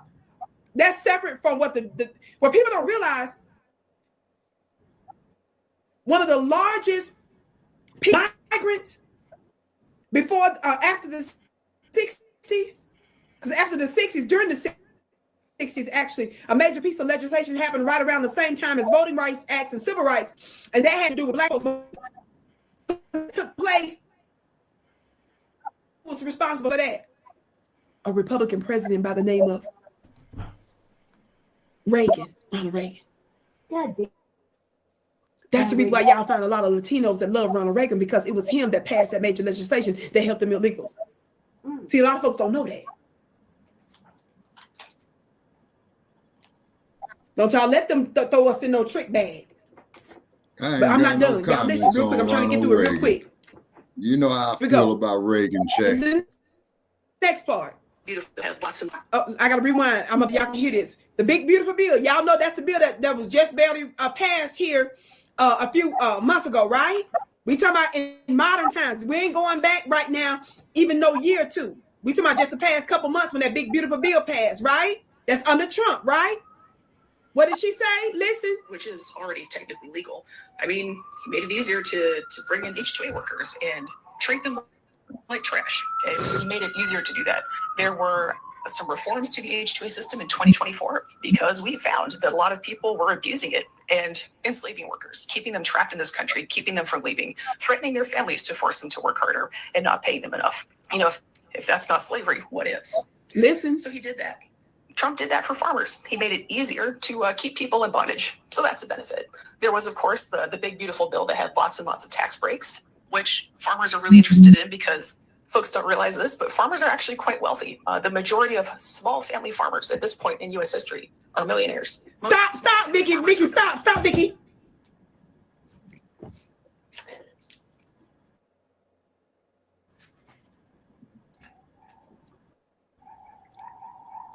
Brother Che, what did she still say? with us? Most folks don't know this, but most farmers are what? She said. Yeah, I'm getting what a did she call say? tonight, Lady Che. I'm just tired. She said most folks don't know this, but most farmers are what? All right, I'll give you a call tomorrow. Okay. All right, okay. All right, crew. Okay, Shabaka. All right.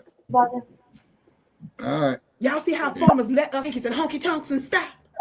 Y'all see how they let us see because they look dusty and dirty, got them boots and stuff, but they got houses and land and property and possessions. She gonna break it down. Let me go back just a little bit. I told you I'm breaking this up for a reason. I'm looking at the timestamps and all that for a reason. Okay. He made it easier to do that. There were some reforms to the H-2A system in 2024 because we found that a lot of people were abusing it and enslaving workers, keeping them trapped in this country, keeping them from leaving, threatening their families to force them to work hard. Y'all hit that thumbs up button. You know, if that's not slavery, what is? So he did that.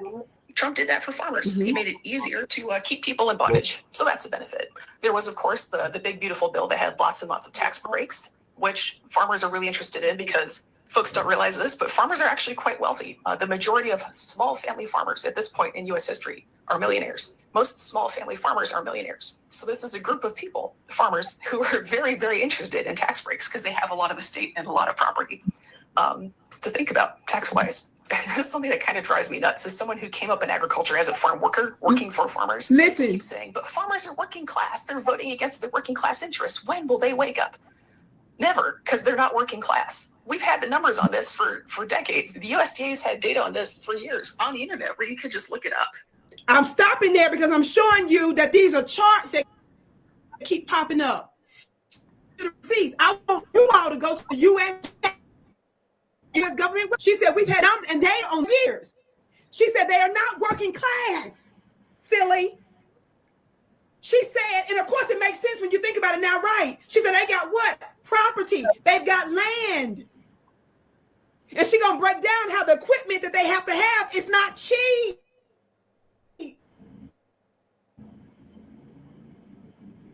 She said they're quite wealthy. We done let them play us. So we've been out there talking about what class jeans on. Leave out. Do they have blue jeans? And this is a problem with us when we say we don't want to talk about slavery no more. No, I want to talk about all the cotton picking in the world because we need to get back to that farming. Right. We need to get back to land. Now y'all see why they was discriminating against black farmers so hard. Not only did they feed the community and feed the nation, baby, they was rich. There was land. They want land write-offs, property write-off, all that stuff. Mm-hmm.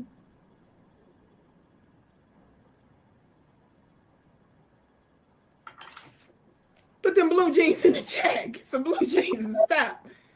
Thank y'all for them blue jeans. Watch this.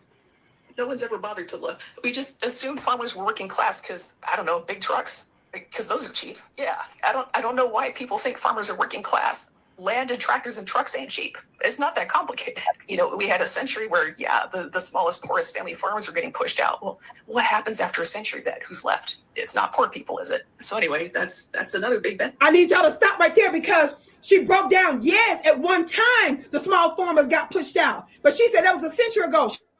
She said, what happens after a century? Who's left holding the bag after a century? The farmers that's millionaires, she's telling you. No, you're not. Look at you. She said farmers are not working class. Talk black to me, somebody. One of my notices just came through saying breaking news. Letitia James, Letitia James, they said she didn't.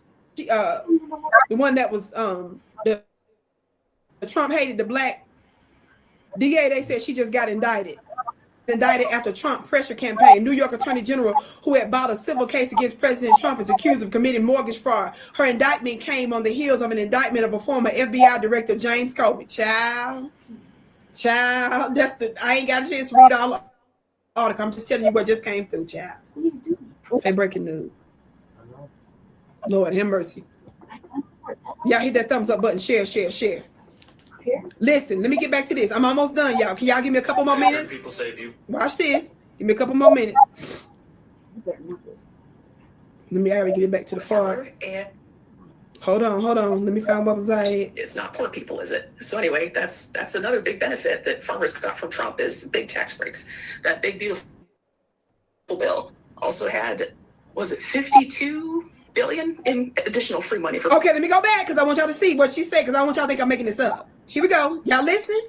You could just look it up. No one's ever bothered to look. We just assume farmers were working class because, I don't know, big trucks, because those are cheap. Yeah, I don't know why people think farmers are working class. Land and tractors and trucks ain't cheap. It's not that complicated. You know, we had a century where, yeah, the smallest, poorest family farmers were getting pushed out. Well, what happens after a century then? Who's left? It's not poor people, is it? So anyway, that's another big benefit that farmers got from Trump is listen, tax breaks. Here we go. That big, beautiful bill also had, was it 52 billion in additional free money for farmers? But of course, that's not enough. They're expecting other bailouts to come after that. And that is not.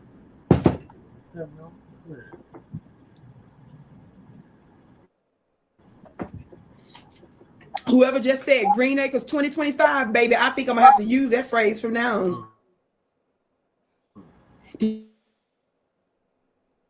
you hear what she said? The bill that just passed, being farmers, and they're expecting, she said, others after that.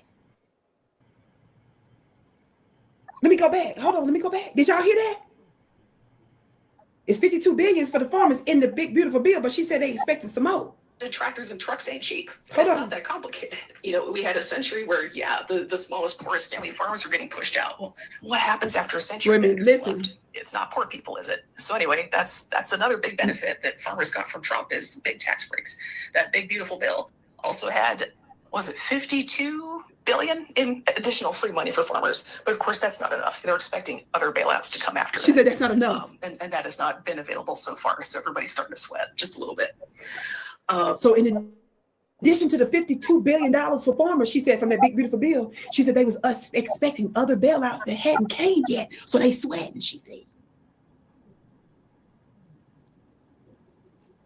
Now, when I first played the video, remember she said in the beginning, for the first few minutes, she said that Trump had did it for him before, gave him free first time he was in. Did y'all hear that? Shoot, what else was there? Oh yeah, environmental regulations. Yeah, environmental regulations was another thing they didn't like very much. And looks like those are not happening so much anymore either. So when people tell you as farmers, we were lied to, that is absolutely not the case. We all knew what was coming. I thought we all knew this was the bargain we were driving. So when people come up and say now, oh, we were lied to. By what, your own eyes? You didn't notice last time you did this? What do you mean you were lied to? To genuinely think you were lied to. I think at this point you had to have wanted to be lied to. And that's not being lied to anymore. That's participating in a little group blurb activity. I'm gonna stop right there. I just wanted to give y'all a little receipts. I gave y'all her names. You can go look it up. I also gave you one of the websites that she referred to, the U.S. government's website, so you can find out all the money and how rich them farmers are. She said most of millionaires. She said most of millionaires. She broke down some of the benefits that's in the big, beautiful bill, and she said they expected other bailouts to come. She said they sweating because they ain't got that extra money that they was expecting. She said they knew. She said they was not lied to. She said they knew. Trump did it before. They told them what was what. Nothing. She said no. She said no. White people, y'all wasn't lied to. Y'all had all the truth. That's what the white lady said. The white farmer lady, who's a farmer.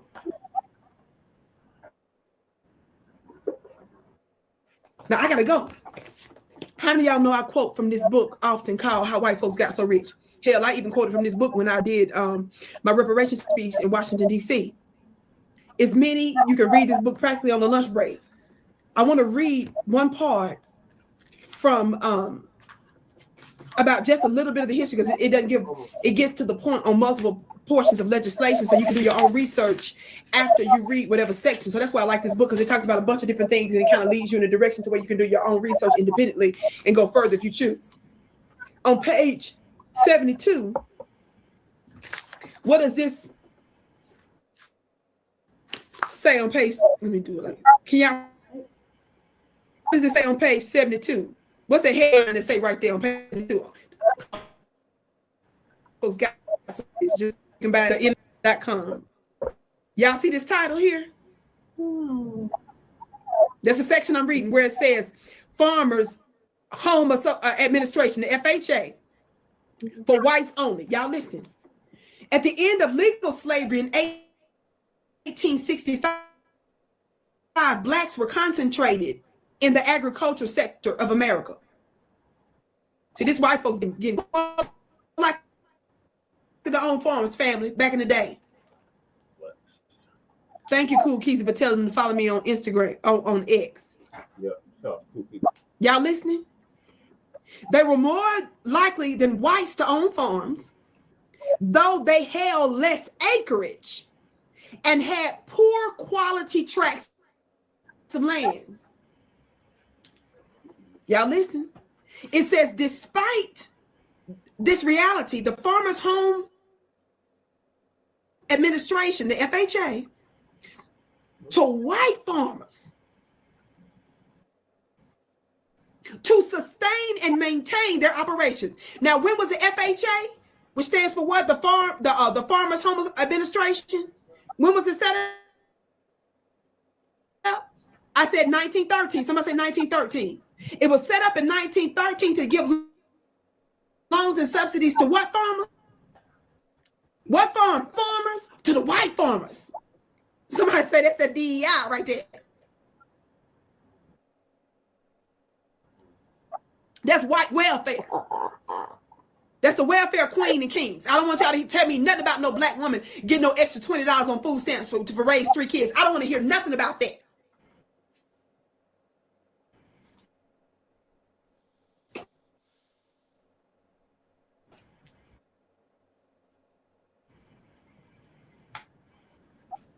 Y'all loans and subsidies to white farmers to sustain and maintain their operations. That's a hell of some welfare right there. Y'all listening? To achieve this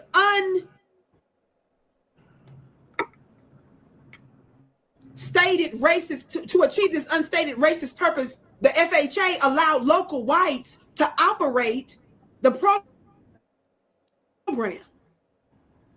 And they not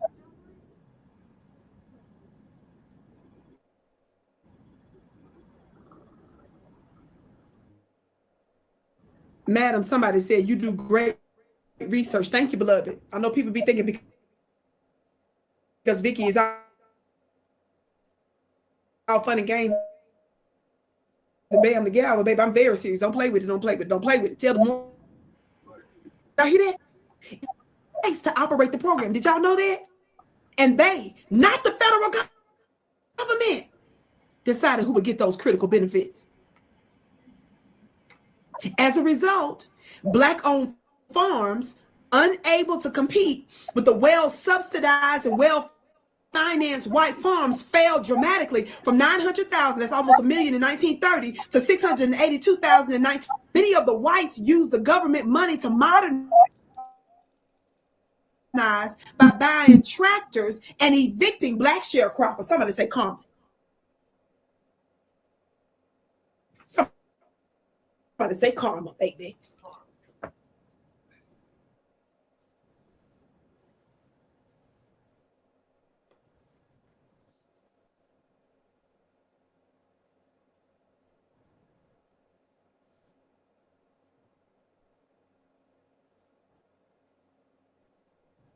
Owners claiming if asked, I said, did y'all hear what I said right there?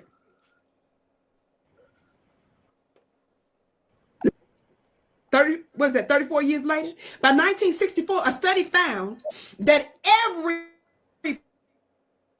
program, and they italicized the word every.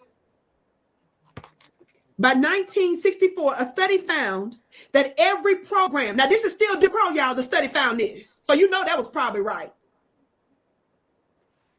By because white folks don't like to admit when they discriminate and they do shady stuff. Or a study found that every program administered by the U.S. Department of Agriculture was rife with racial discrimination. The federal loans from the USDA were used by local white administrators to retaliate against black farmers for their support for civil rights efforts or for simply attempting to vote.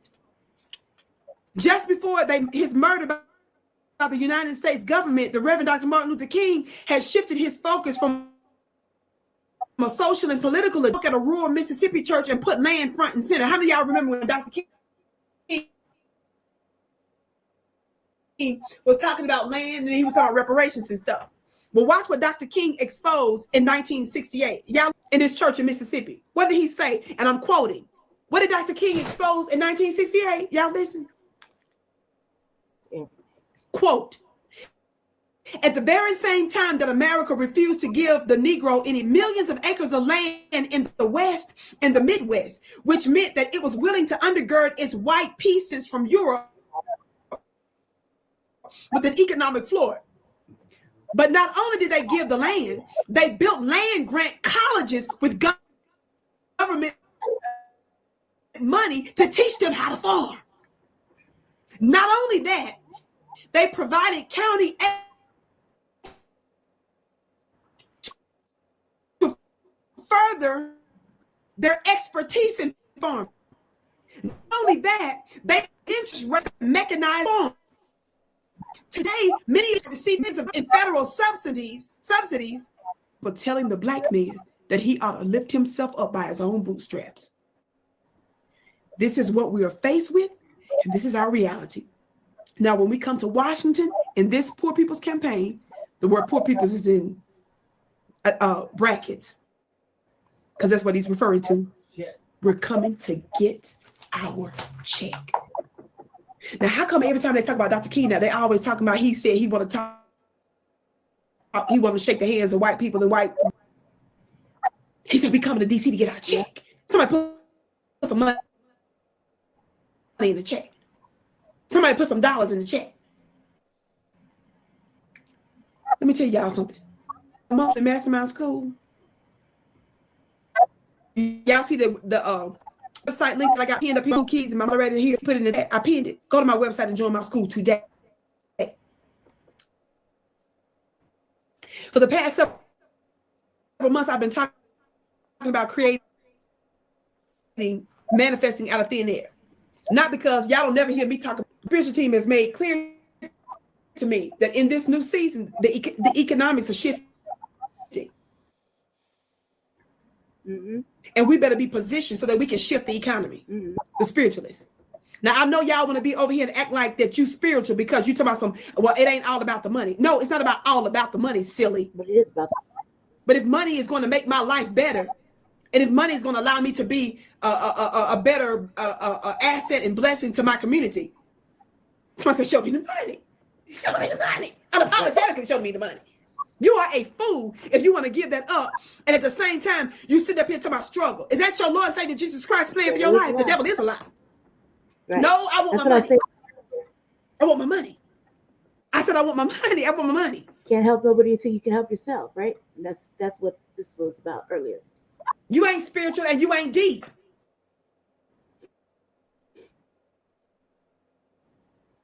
Yeah, I want my money. Right. And Dr. King exposed that in 1968. These white farmers and the U.S. government have been making mischief against us and our people with the farms for a long time. And obviously we were the experts on it because we was the one that was working the land. We were agrarian geniuses. Agricultural geniuses. Mm-hmm. And now every time somebody talk about picking cotton, we don't want to hear about picking cotton. No, we believe in picking cotton for us. See, the problem we had with picking cotton back in the day is because it was for y'all. See, they want us to disassociate ourselves with the land. Like that white lady just exposed. She said, farmers are rich. She said, we ain't talking about no 100 years ago when they were struggling. No, they rich. They rich. They rich. They millionaires. They rich. And in that big, beautiful bill that just passed the other day, let's just say the other day, it was 52 billion in there, 52 billion in there for goodies for farmers. And she said they were still expecting other goodies, other bailouts after that. And she revealed what? She said Trump did the same thing for them farmers the black farmer John Boyd like this is some breakthrough because they got $2 billion measly dollars that they was actually owed. Right. And did you all know that one of the holdups to the black farmers in recent years getting the checks that they were due, a little portion of the checks they were due, the little down payment on the checks they was due, did you all know that fellow Latino Democrats was one of the ones that held it up? Yep. Y'all, I don't forget the man's name. What's that Latino man that was indicted and then got convicted in court for scamming? Yeah, what's that? Was it out of New Jersey? Y'all, please, not Martinez. Was it Martinez? Y'all, Senator. Somebody help me with his name. Yeah, I ain't trying to look this up right now. Somebody tell me what's the Latino senator's name that he was convicted. I think he in prison now. Y'all, I ain't trying to look this up. Y'all help me. No, I ain't no Velez. It's Velez. That's the New Jersey one I talked about. That's running for office on the local level. About the senator, y'all. Thank y'all, Bob Menendez. Did you all know that Menendez?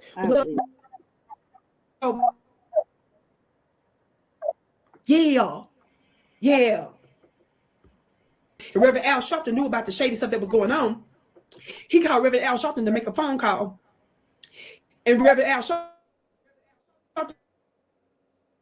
went behind the scenes and made a phone call. That rat. I think that helped to move the process along a little further. But Reverend Al Sharpton knows that the Democrats are behind holding up and doubting black folks, but he don't come out like he ought to go off on them like that. He make little personal phone calls for one or two little people here and there. That's a corruption in D.C. Oh, we already knew you wanted it. Chris said, I keep mixing up the girl. They forgettable. I understand why you mix up. But it's on my broadcast on Valdez, because Valdez, that's a Latino lawmaker out there too. Remember, he threatened to pull out a gun on a black lawmaker out there. Y'all don't know what she's talking about. I may have to do that broadcast here. I don't be playing, but we don't be. I have to bring this to our attention because we got to know what's going on in the halls of the local government. Chris is laughing, baby. Make sure that you get your big hours, get your Talk Black to Me t-shirts, and join my school at VickiPlanet.com. The link is right here. You can access my store. You can access the link, baby. We're talking about supernatural stuff. A lot of stuff that you all are hearing in the news, both nationally and geopolitically. That's to say, internationally. I distill online. That's why we do it offline. The information I share is that heavy. In fact, I'm going to be announcing. I'm talking way in advance. My team trying to things I'm getting to do. Another, we talk about original holders of the Vatican before these knuckleheads took over. But I'm going to show you how even former Fox News folks are freaking out about certain occultic practices that they coming out talking about now. Y'all ain't ready for that. I know what my spirits be telling me. You can mock it if you want to. You better tap in while you can. The link is above. I love y'all so much. Thank you for tuning in to my personal channel here at VickiDealer.tv. Again, stay tuned. Family, when you go to my website, go to the website to subscribe to my email list. Why? Because I'm going to be, my broadcast now, they're using some of my broadcasts they're putting them on other alternative streaming services. They've already started one broadcast at a time, little bit by little bit. Talk Black to Me, somebody. My book is coming out. I was in the Final Call newspaper before. I got some other news that's coming up about another article that's coming out soon. So, baby, Vicky you ain't just finna keep me one-dimensional. Lorraine, your gift is blessed 1,000-fold, beloved. All y'all have been given. Your gifts are blessed. Cool Kesey said, thank you for another great broadcast. You are so welcome, precious. I love y'all so much. I bow to you. You are my bliss. Stay tuned. I wanted you to join my email list at Vicki Planet. That's my website. So when you click my website link, that's pinned. Go to VickiPlanet.com, VICKI planet.com. Scroll to the bottom of the website. Input your information. Why? Because when if you want the information on the platforms I'm going to be on, you'll get it there. If you want to know when I'm doing special broadcasts, you'll get it there. If you want to get regular promotions of what Biggie is up to outside of these platforms. You'll get it there. How many of y'all know sometimes they make it difficult for you to find me on these other broadcasts? TikTok be playing, Instagram be playing half the time, hell, YouTube be playing sometimes.